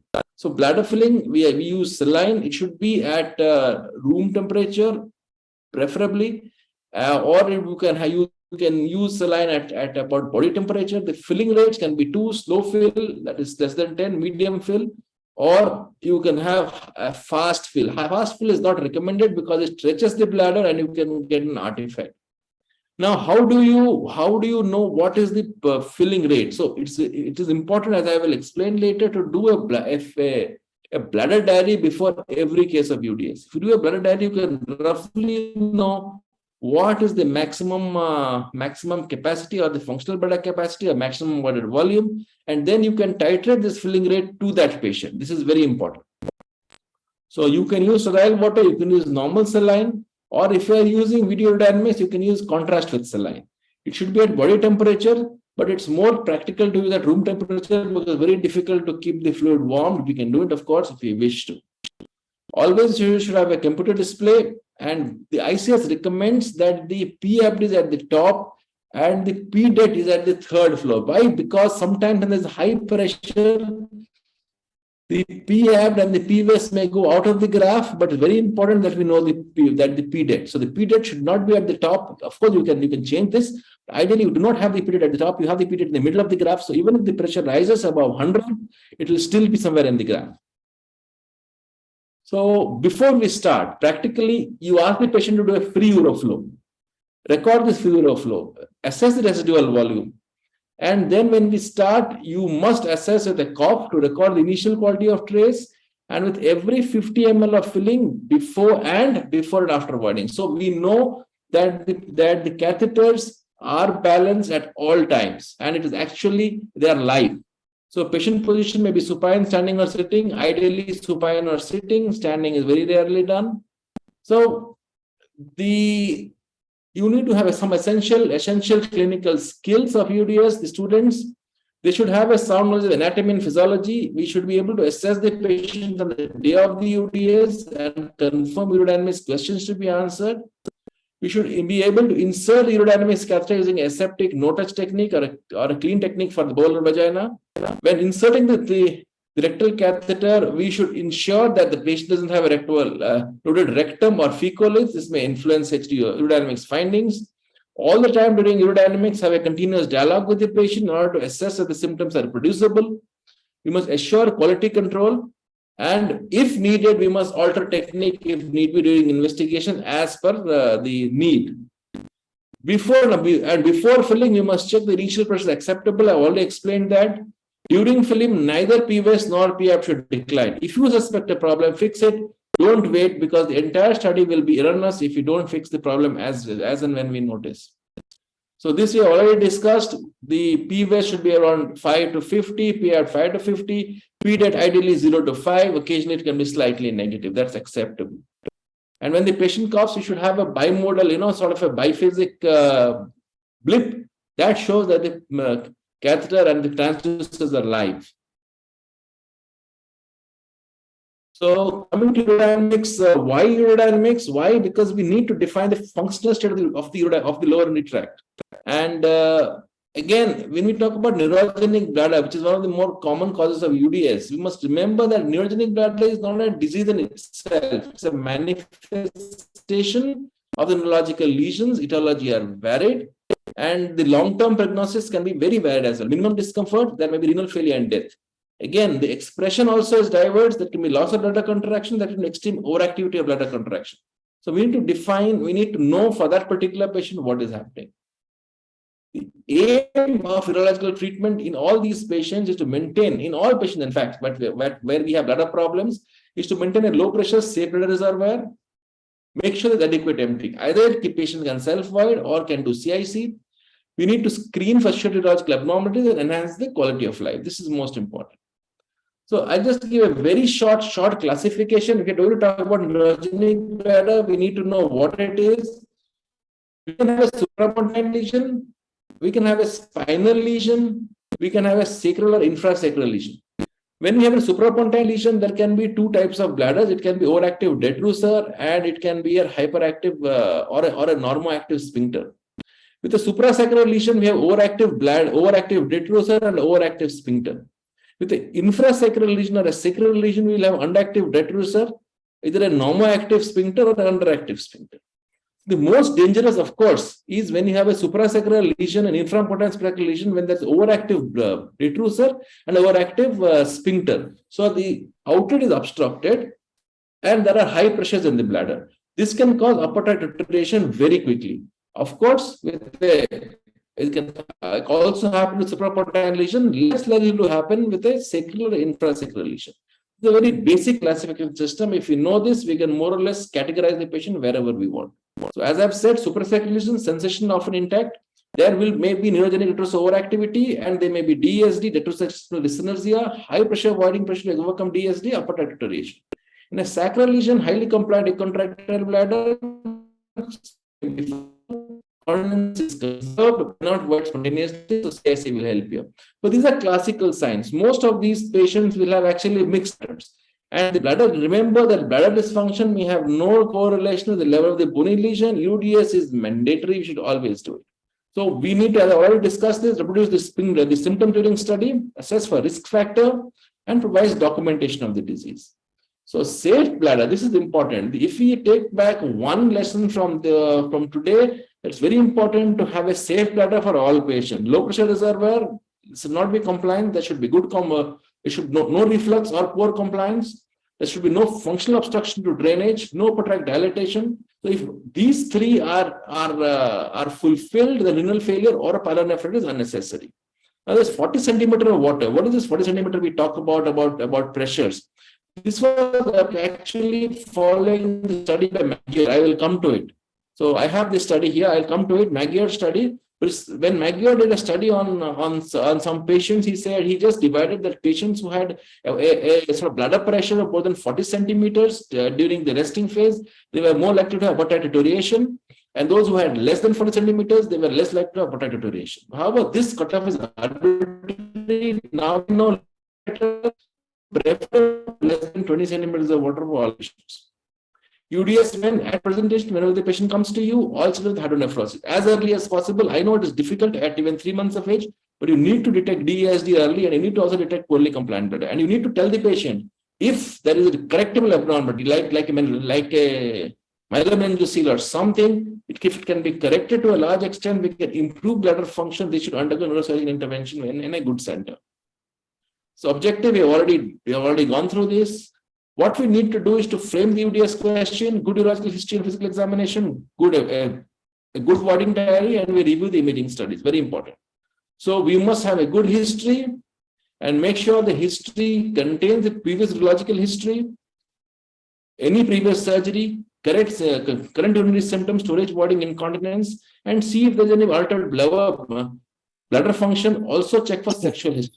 Constipation is important. We have to treat it. Otherwise, it's going to be difficult for the patient. Sexual history, particularly erectile and ejaculatory function in men.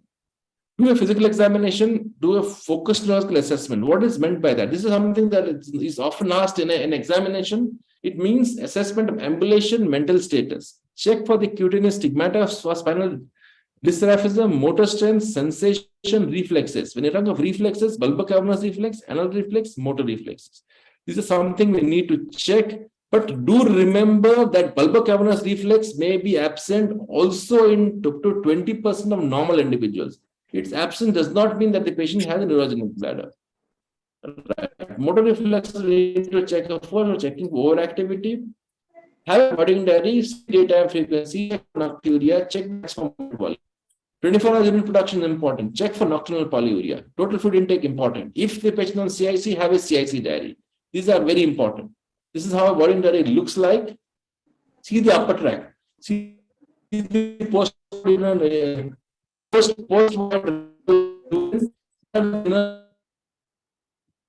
very important. Remember,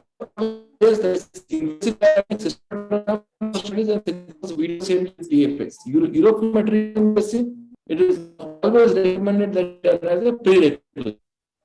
When this is emphasize that abdominal muscle pressure should be high. This is very important, and remember that these variations do not appear repeated. Cystometry, assessment of the filling phase and the voiding phase. In the filling phase, assess the lower urinary tract sensation, the compliance, capacity, continence. In voiding phase, assess for contractility, and also we need to assess for the voiding function. So this I've already gone through. Pressure relationship also I think I have told. I just go through it, so we have more time for discussion. So we can give a synchronous video EMG, the advantages. It will give us more precise evaluation and detection of DSD. It will allow us to detect pressure the moment VUR occurs, because once there is high VUR, what we get is falsely reduced compliance. And if you have high grade VUR, we will decide what the infused volume corresponds to bladder capacity. We have a good idea, particularly in VUR and DSD. DSD, the little point I want to just go through it. Remember, DSD can be very, very detrimental to the patient. There are three types. There may be a type 1 where you have this in both retrocessor activity and intramagnal and EMG activity. Type 2 where sporadic contraction, and type 3 decrescendo pattern where there is obstruction during the entire phase. In type 1, there is the later phase of body doesn't have obstruction. In type 3, there is obstruction to the entire retrocessor contraction, and this is actually the most dangerous type. Now, this is the study I was talking about by E.J. Maguire et al. So this is what they saw. When there was a pressure of more than 40 centimeters of water on the bladder, upper titration was more common. And it is not that the less than 40 centimeter deterioration did not occur. It did occur, but more likely at 40. So now we know that 40 is an arbitrary high figure. The lower the better. We prefer less than 20. In less than 20, hardly any deterioration of the upper tract occurs. So that's what we should always aim for. Now, this is something, again, if you want to take back something, this is what we should take back. I always keep saying, calculate what the safe period is. Well, the safe period is the point at which the pressure rises above 20. Here I've done 40, but more than 20. At the point where the pressure rises more than 20, this is what is the safe period is. This may be 1 hour, this may be 2 hours, depending on what the bladder filling occurs. So if there is a 60 kilo man, we expect the bladder filling to occur at about 1 milligram, 1 ml per kg body weight. So he'll roughly have with a normal, with less than 2 liters intake in 24 hours of fluid, he will produce 60 ml of urine in 1 hour. So if the safe volume, now going to the safe volume, if the safe volume is 200 ml, we can assume that this will occur in about 3.5 hours. Considering that it produces 60 ml urine per hour, so in 3 hours, 180 ml, a little more than that, maybe 2.5 hours. This is with or without anticholinergic, depending on how you have done the UDS. So you must tell that patient, see, your safe period is less than 3 hours. Less than 3 hours, you have to empty the bladder, whichever way, whether self-voiding or by CIC, he has to empty the bladder within these 3 hours. And your safe volume is only about 200 ml, as is in this particular graph. So when you do a CIC, make sure that the amount of urine that you take out is not more than that you get should not be more than 200. If it is more than 200, you are actually delaying, or you are drinking far too much water than is required for you.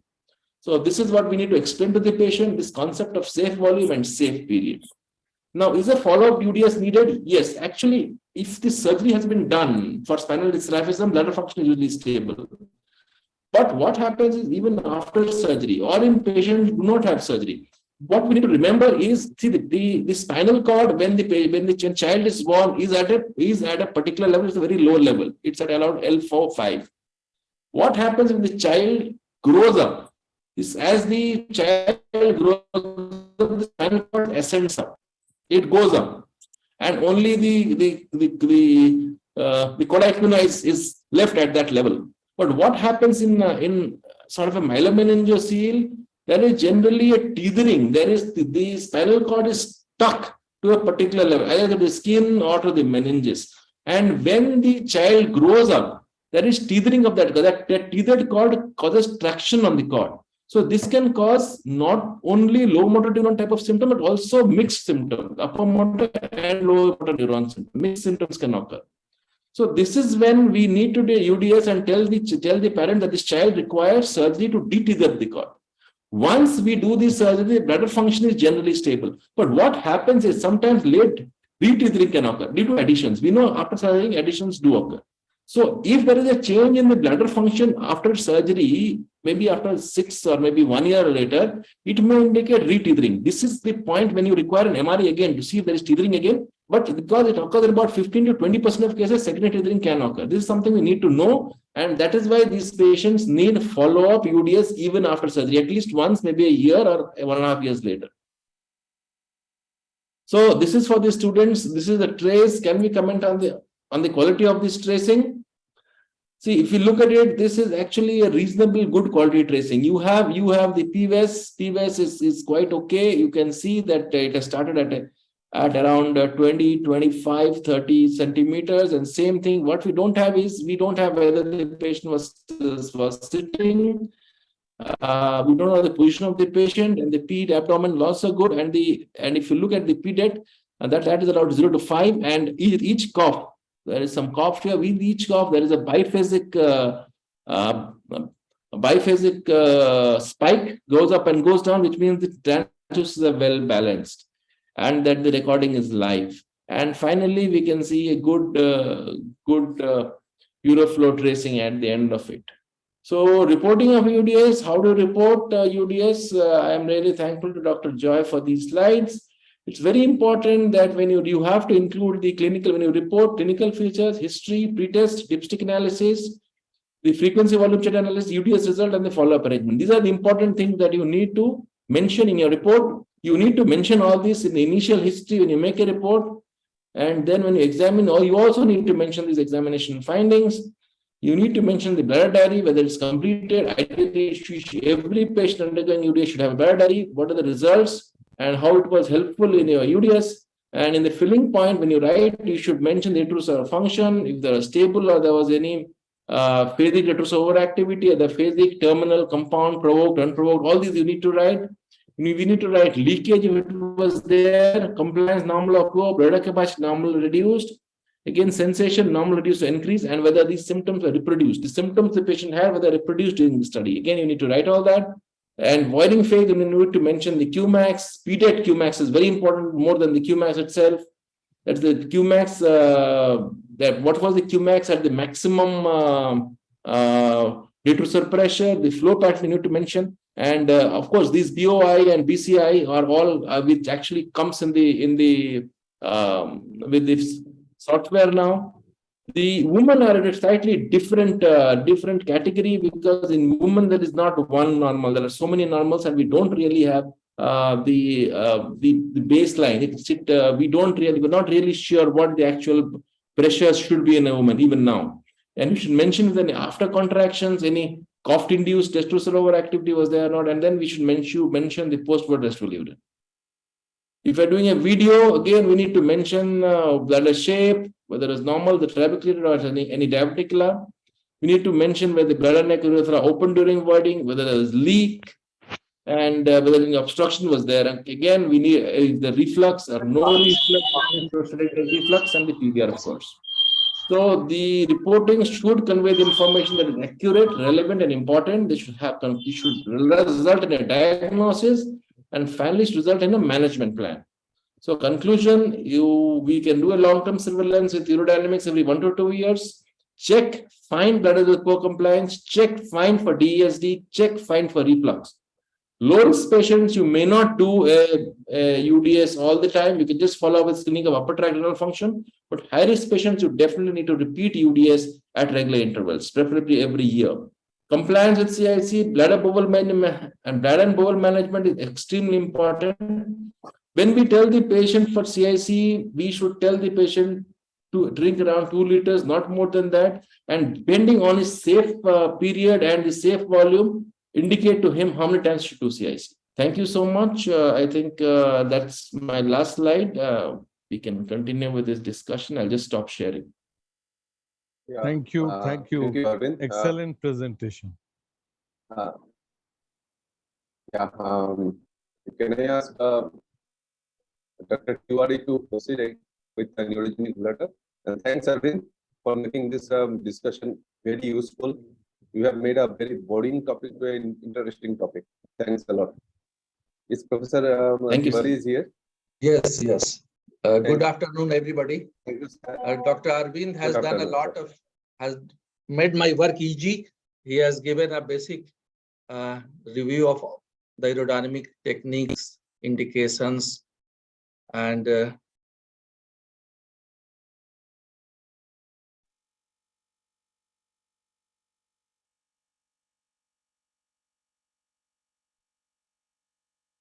yes.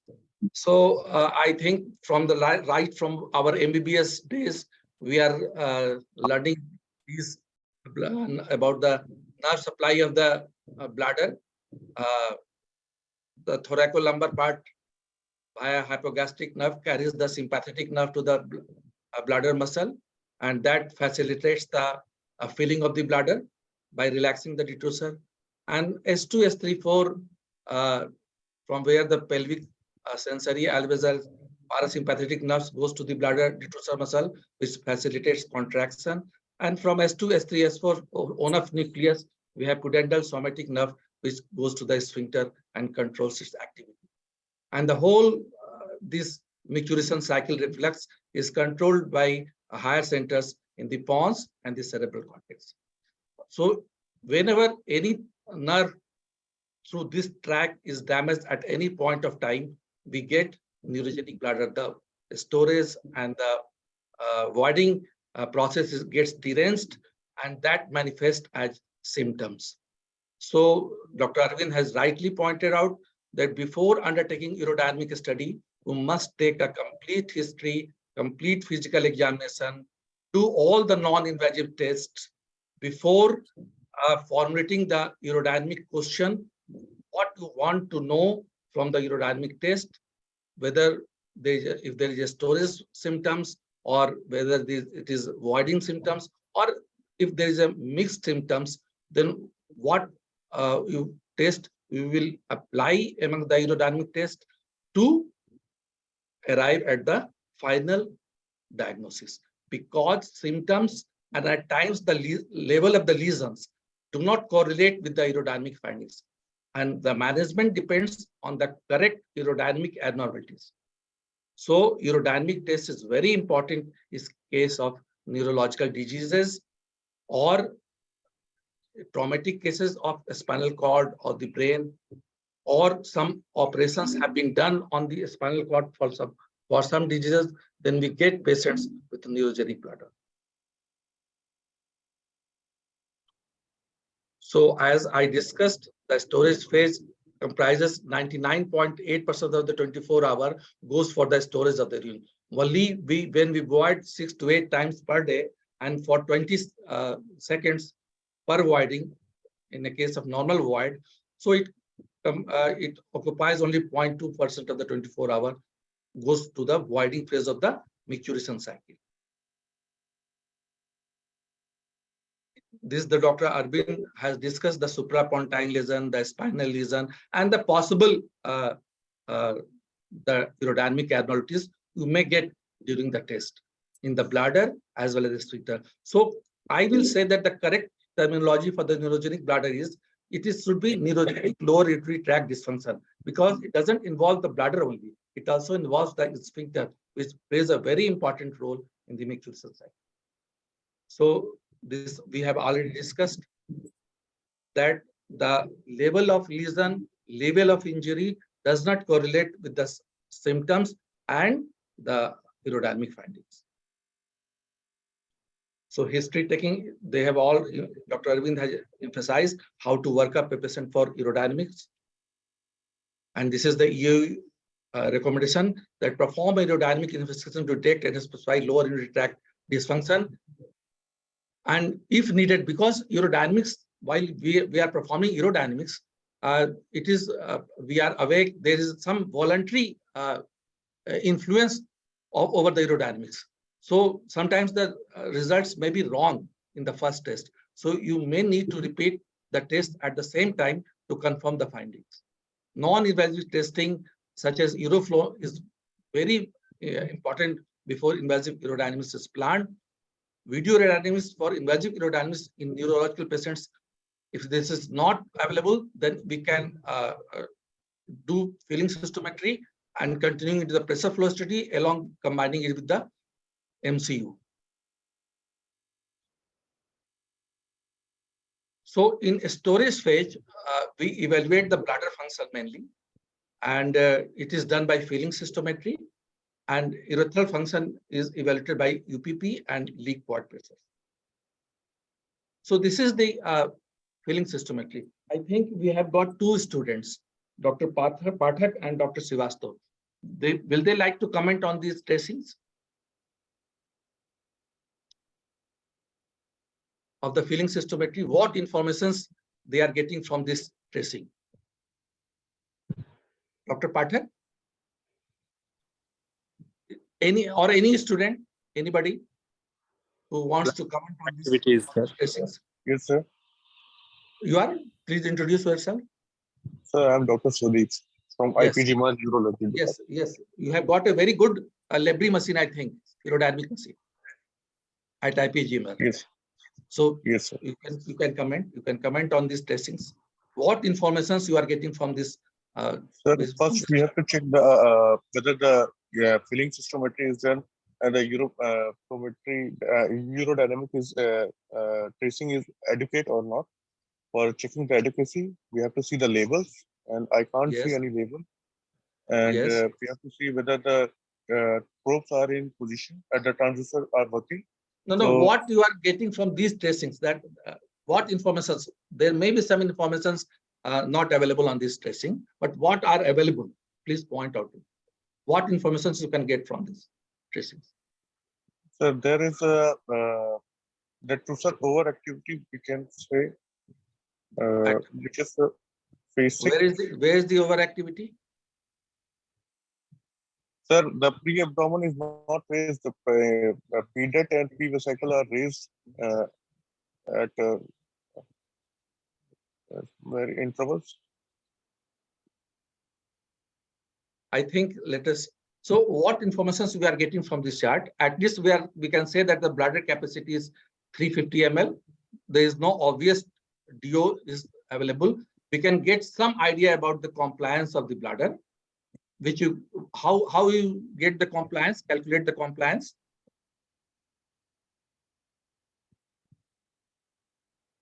Total volume divided by the pressure. So change in volume from the initial reading to the capacity level divided by the change in the pressure. And they divide, then it comes into milliliters centimeter. What is the normal level?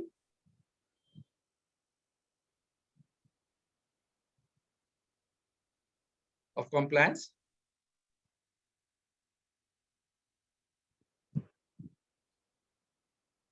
All these slides are with the help of have been contributed by Dr. Light of current, light. Pardon? And I can say that the storage spaces has never gone beyond 40. It is 10 and like 10. Oh, अच्छा. Dr. Anybody who can wants to add, any teacher or any consultant on this, who can add to our knowledge? Am I audible? Am I audible? Compliance should be more than 30. Am I audible? Yes, sir. Yes, sir. Yes. So now again, for the voiding, to evaluate the voiding phase of the lower urinary tract dysfunction, we do pressure flow study and EMG to assess the sphincter, external sphincter, and the pelvic floor. So this is the pressure flow chart, pressure tracings. Anybody, any student who can will like to comment on it, what it is showing?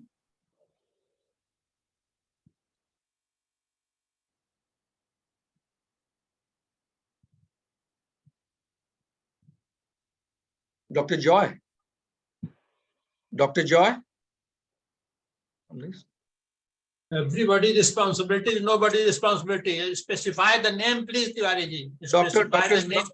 Dr. Srivastava, Dr. Pathak. Yes, sir. Yes. Yes, sir.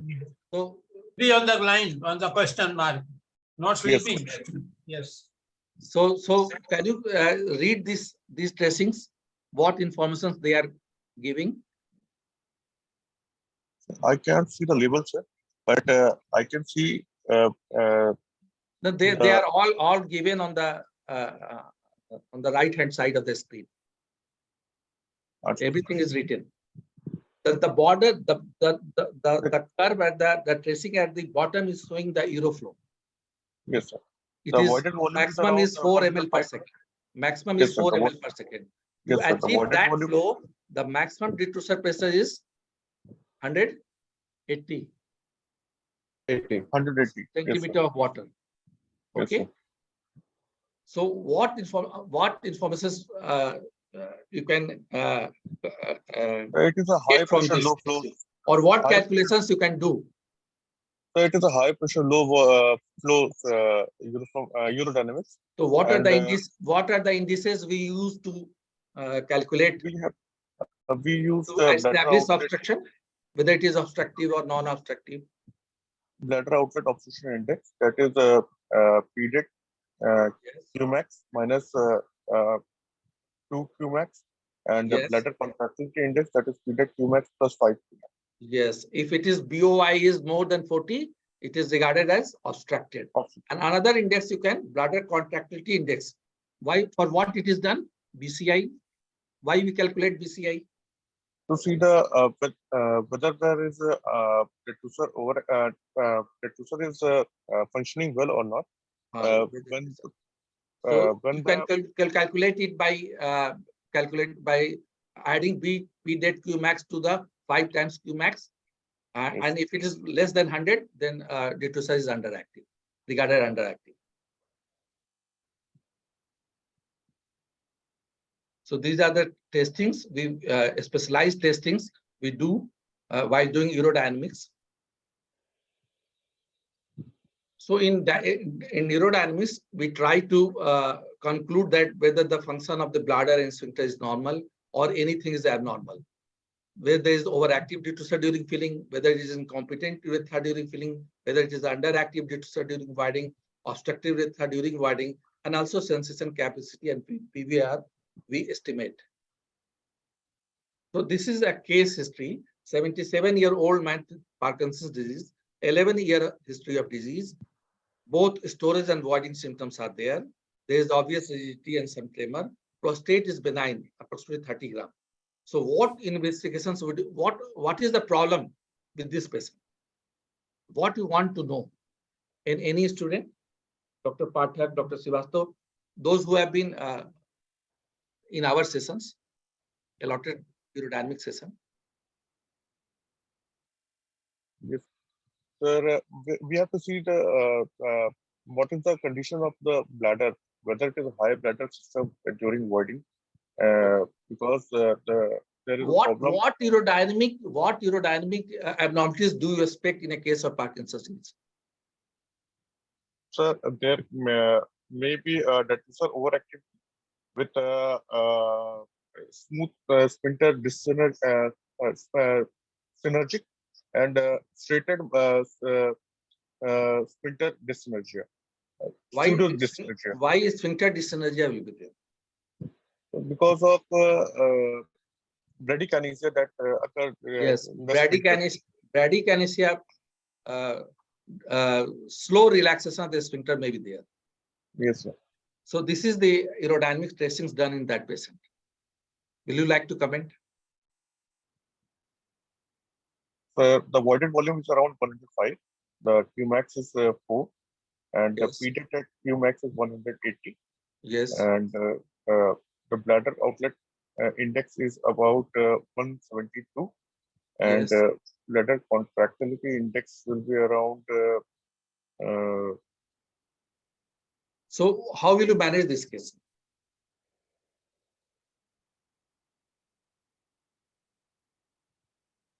Sir, we have to see what is the PVR of the patient.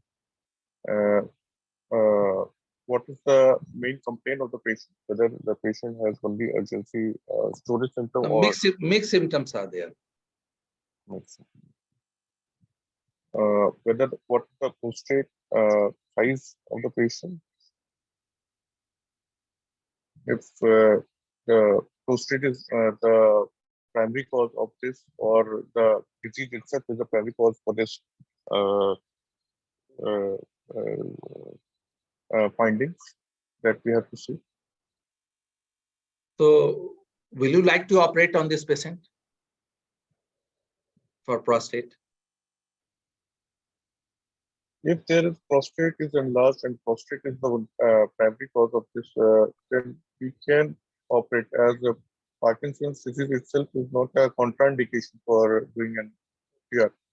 Right, right. But you will have to counsel the patients. Yes. For because it is a progressive disease. Even after operation, after some time, he may have detrusor overactivity, troubling detrusor overactivity. And Dr. Arvind, will you like to add something on this Parkinson's?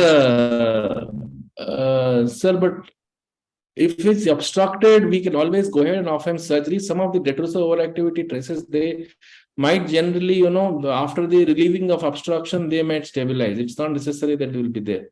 This definitely looks like obstructed. So as initially we used to fear for operating on the Parkinson's disease, now the situation is not like that.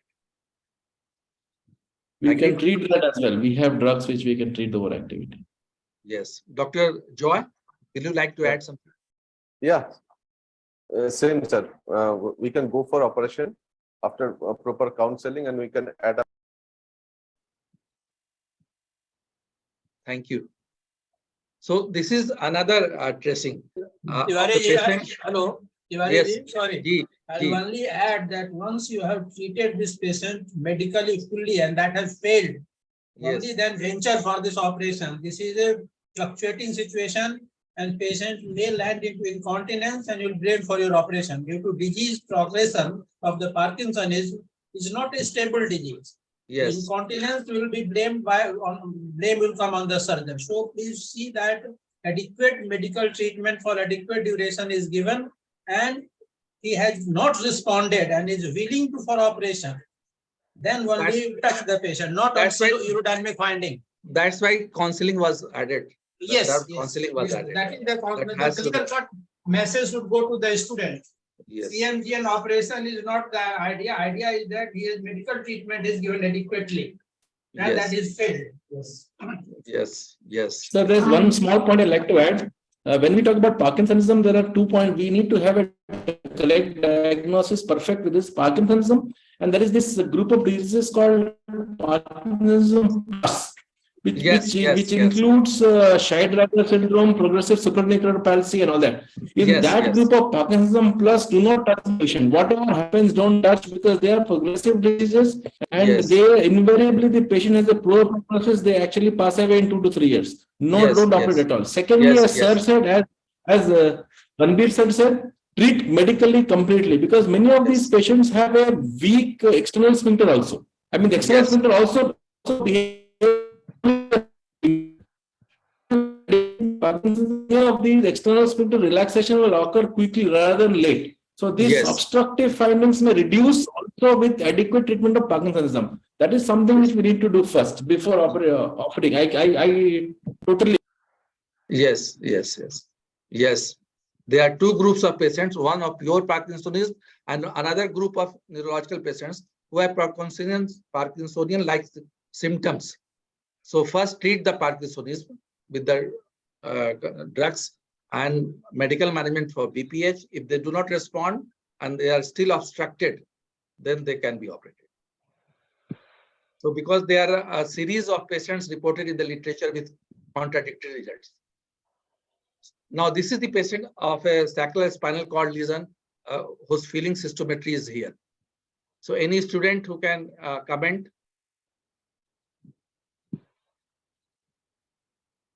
Dr. Pathak, Dr. Srivastava, or any student?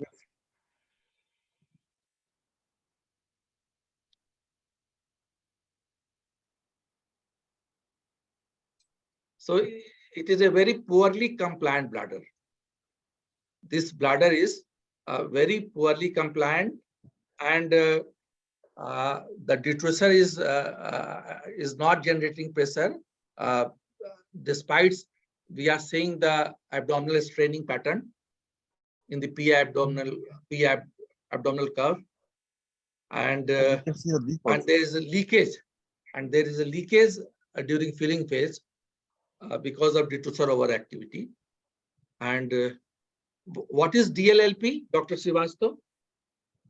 Sir, DLP is a detrusor deep point pressure, in which there is a the minimum pressure, detrusor pressure, that is responsible for the leak without raise of the abdominal pressure. Yes. So the lower the DLPP, the safer is the bladder. If it is raised, it is detrimental to the upper urinary tract. So it is poor compliant bladder, underactive detrusor, abdominal contractions we are seeing Valsalva, and DLP is about 40 centimeter of STO with leak. Now this is the SCI patient, spinal cord injury patient at the level of T6, was doing CIC, stopped, now as he is having urgency urinary incontinence. This is the curve.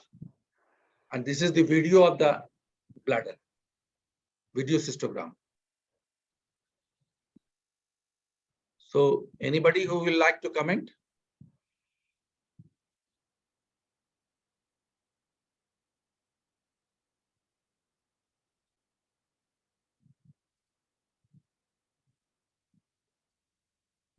So a lot of detrusor overactivity, frequent phasic detrusor overactivity, along with the at the same time there is dyssynergia.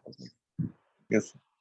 Bladder is small, trabeculated with diverticulars, and bladder neck is open. So one thing I would like to ask, when you do the first aerodynamic test in a spinal cord injury patient? Dr. Srivastava Pathak? What should be the timing of first aerodynamic test after a spinal cord injury in a patient when it is referred to you? I think the answer should be that when the spinal stage of spinal shock is over. How do you evaluate that the shock phase is over? How will you evaluate? Generally, the patient in the spinal shock has a irreflexive bladder, and then the bladder is empty with CIC. if there is return of incontinence between the CIC and there is return of bulbocavernar reflex, then we can say that the patient has So when bulbocavernar reflex and deep tendon reflexes return, then you have an idea that that is the time for first urodynamic test. It is usually 4 to 8 weeks after the injury. Now, at the level of T6 and or above, if the spinal cord injury patients comes to urodynamic lab for test, what medical emergency can occur? For which they can be autonomic dysreflexia, which include. How will you suspect it? So there will be a profound headache. There will be hypertension. There may be flushing or sweating above the lesion level.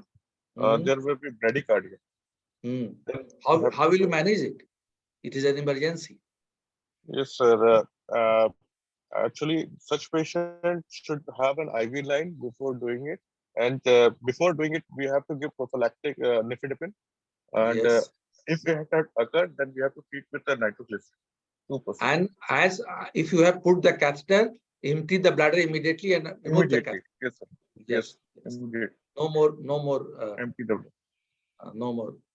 So your urodynamic lab must be prepared with the drugs. It happens once in a very long time, but if it happens, it can create a real emergency. Yes.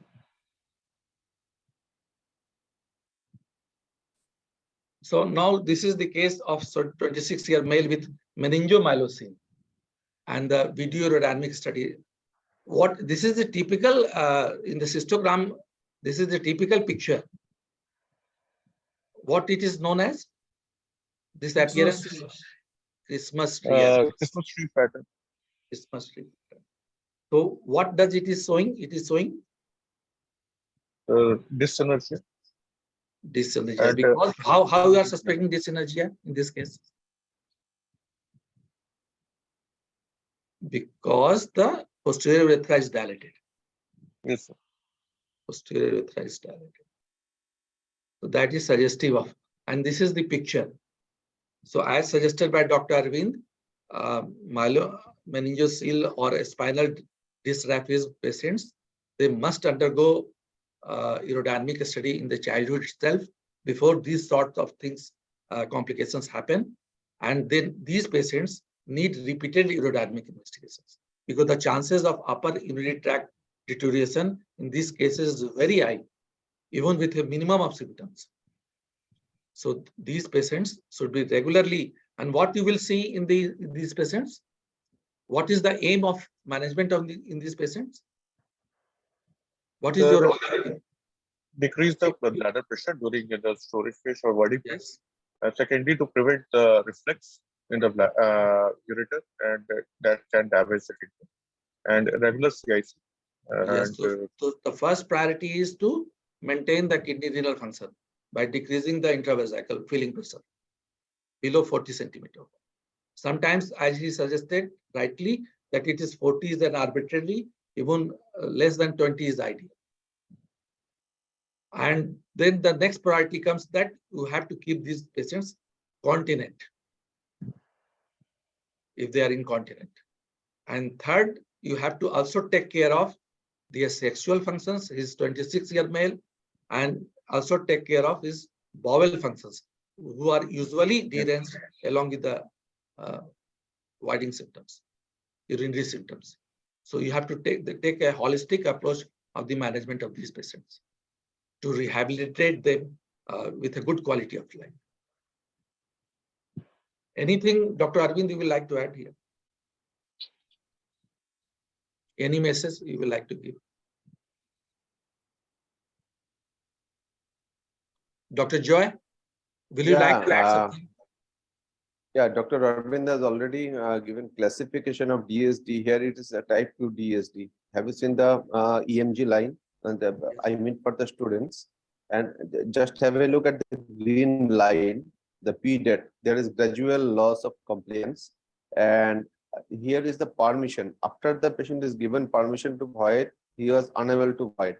And there is a sudden drop in the green line, and all that means the catheter was removed and the patient was asked to void then. And then also the patient voids very small amount, the lowest line, red one. Yeah, that's all. Thank you. So the maximum systometric capacity in this tracing was found to be 148 ml with first sensation at 57, a strong desire later on. The maximum filling P date is 40 centimeter of STO. There is a steady rise of detrusor pressure during filling. In voiding, voluntarily voided 140 ml with Valsalva, and the urethral catheter needed to be removed to allow for complete emptying. The patient did not empty completely with a P date Q max of 35 centimeter of water and Q max of 7 ml per second and the catheterized PVR of 120 ml. So impression is a small capacity, poorly compliant bladder as evidenced by a storage pressure around 47 ml at capacity. Classic dysmusty appearance, no secondary. So what are the indications of video urodynamic studies? Any student who can answer after a long discussion of for the past 1.5 hours? I think they can answer now. Neurogenic lower urinary tract disorders. Yes. Even in non-neurogenic conditions, you need the help of video urodynamics study at times.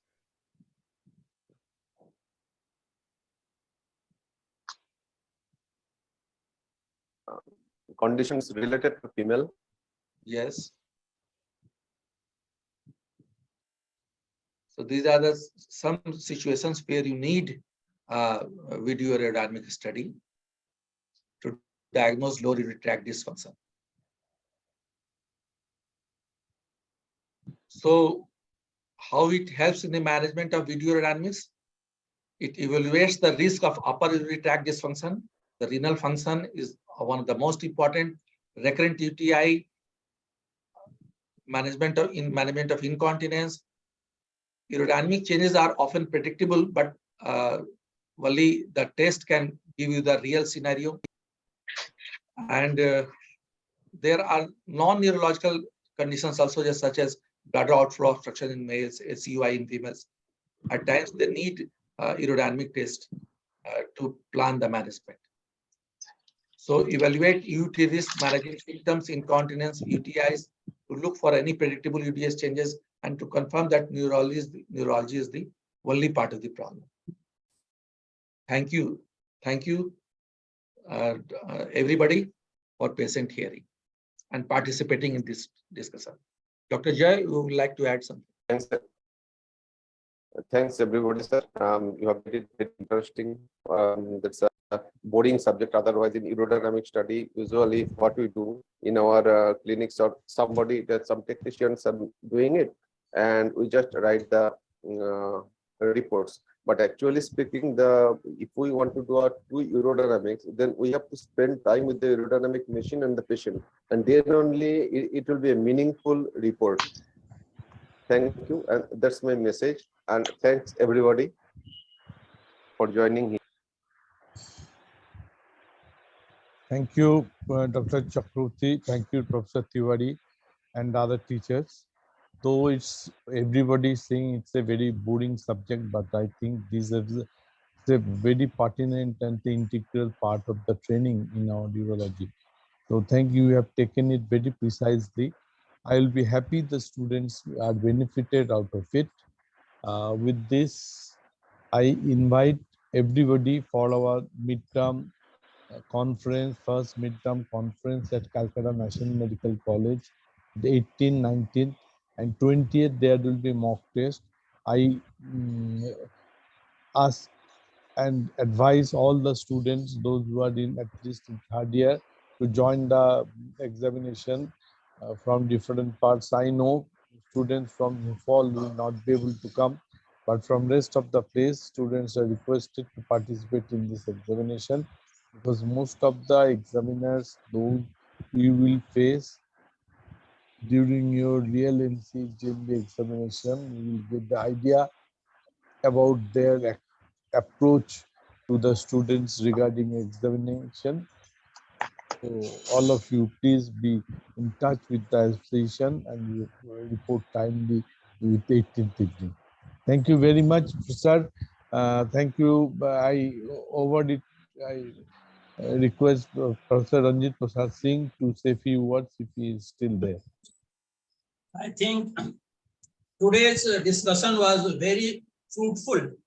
Teachers were well prepared and it was practical for the students. But the students, by and large, were not responding. They were not present or not responding. So this is a pinch, to be taken as a pinch of salt. This would be advised that please come, be prepared, ask the questions. If you don't understand, come on the phone line and say that I don't know, sir. The teacher or the moderator will tell you. But don't be shy. This was a very good preparation by the teacher and presentation, I must say, and clear. So difficult subject, but they have made it very clear. Dr. Tiwari and all the moderators and all, they were very clear in that topic. So, and transplant were very detailed, but practical points were missing. So I think these are the things we should keep in mind and tell the, to further the next discussion, we should keep it in our mind. Thank you, everybody. Very good discussion. Okay. Thank you. Thank you. Thank you, sir.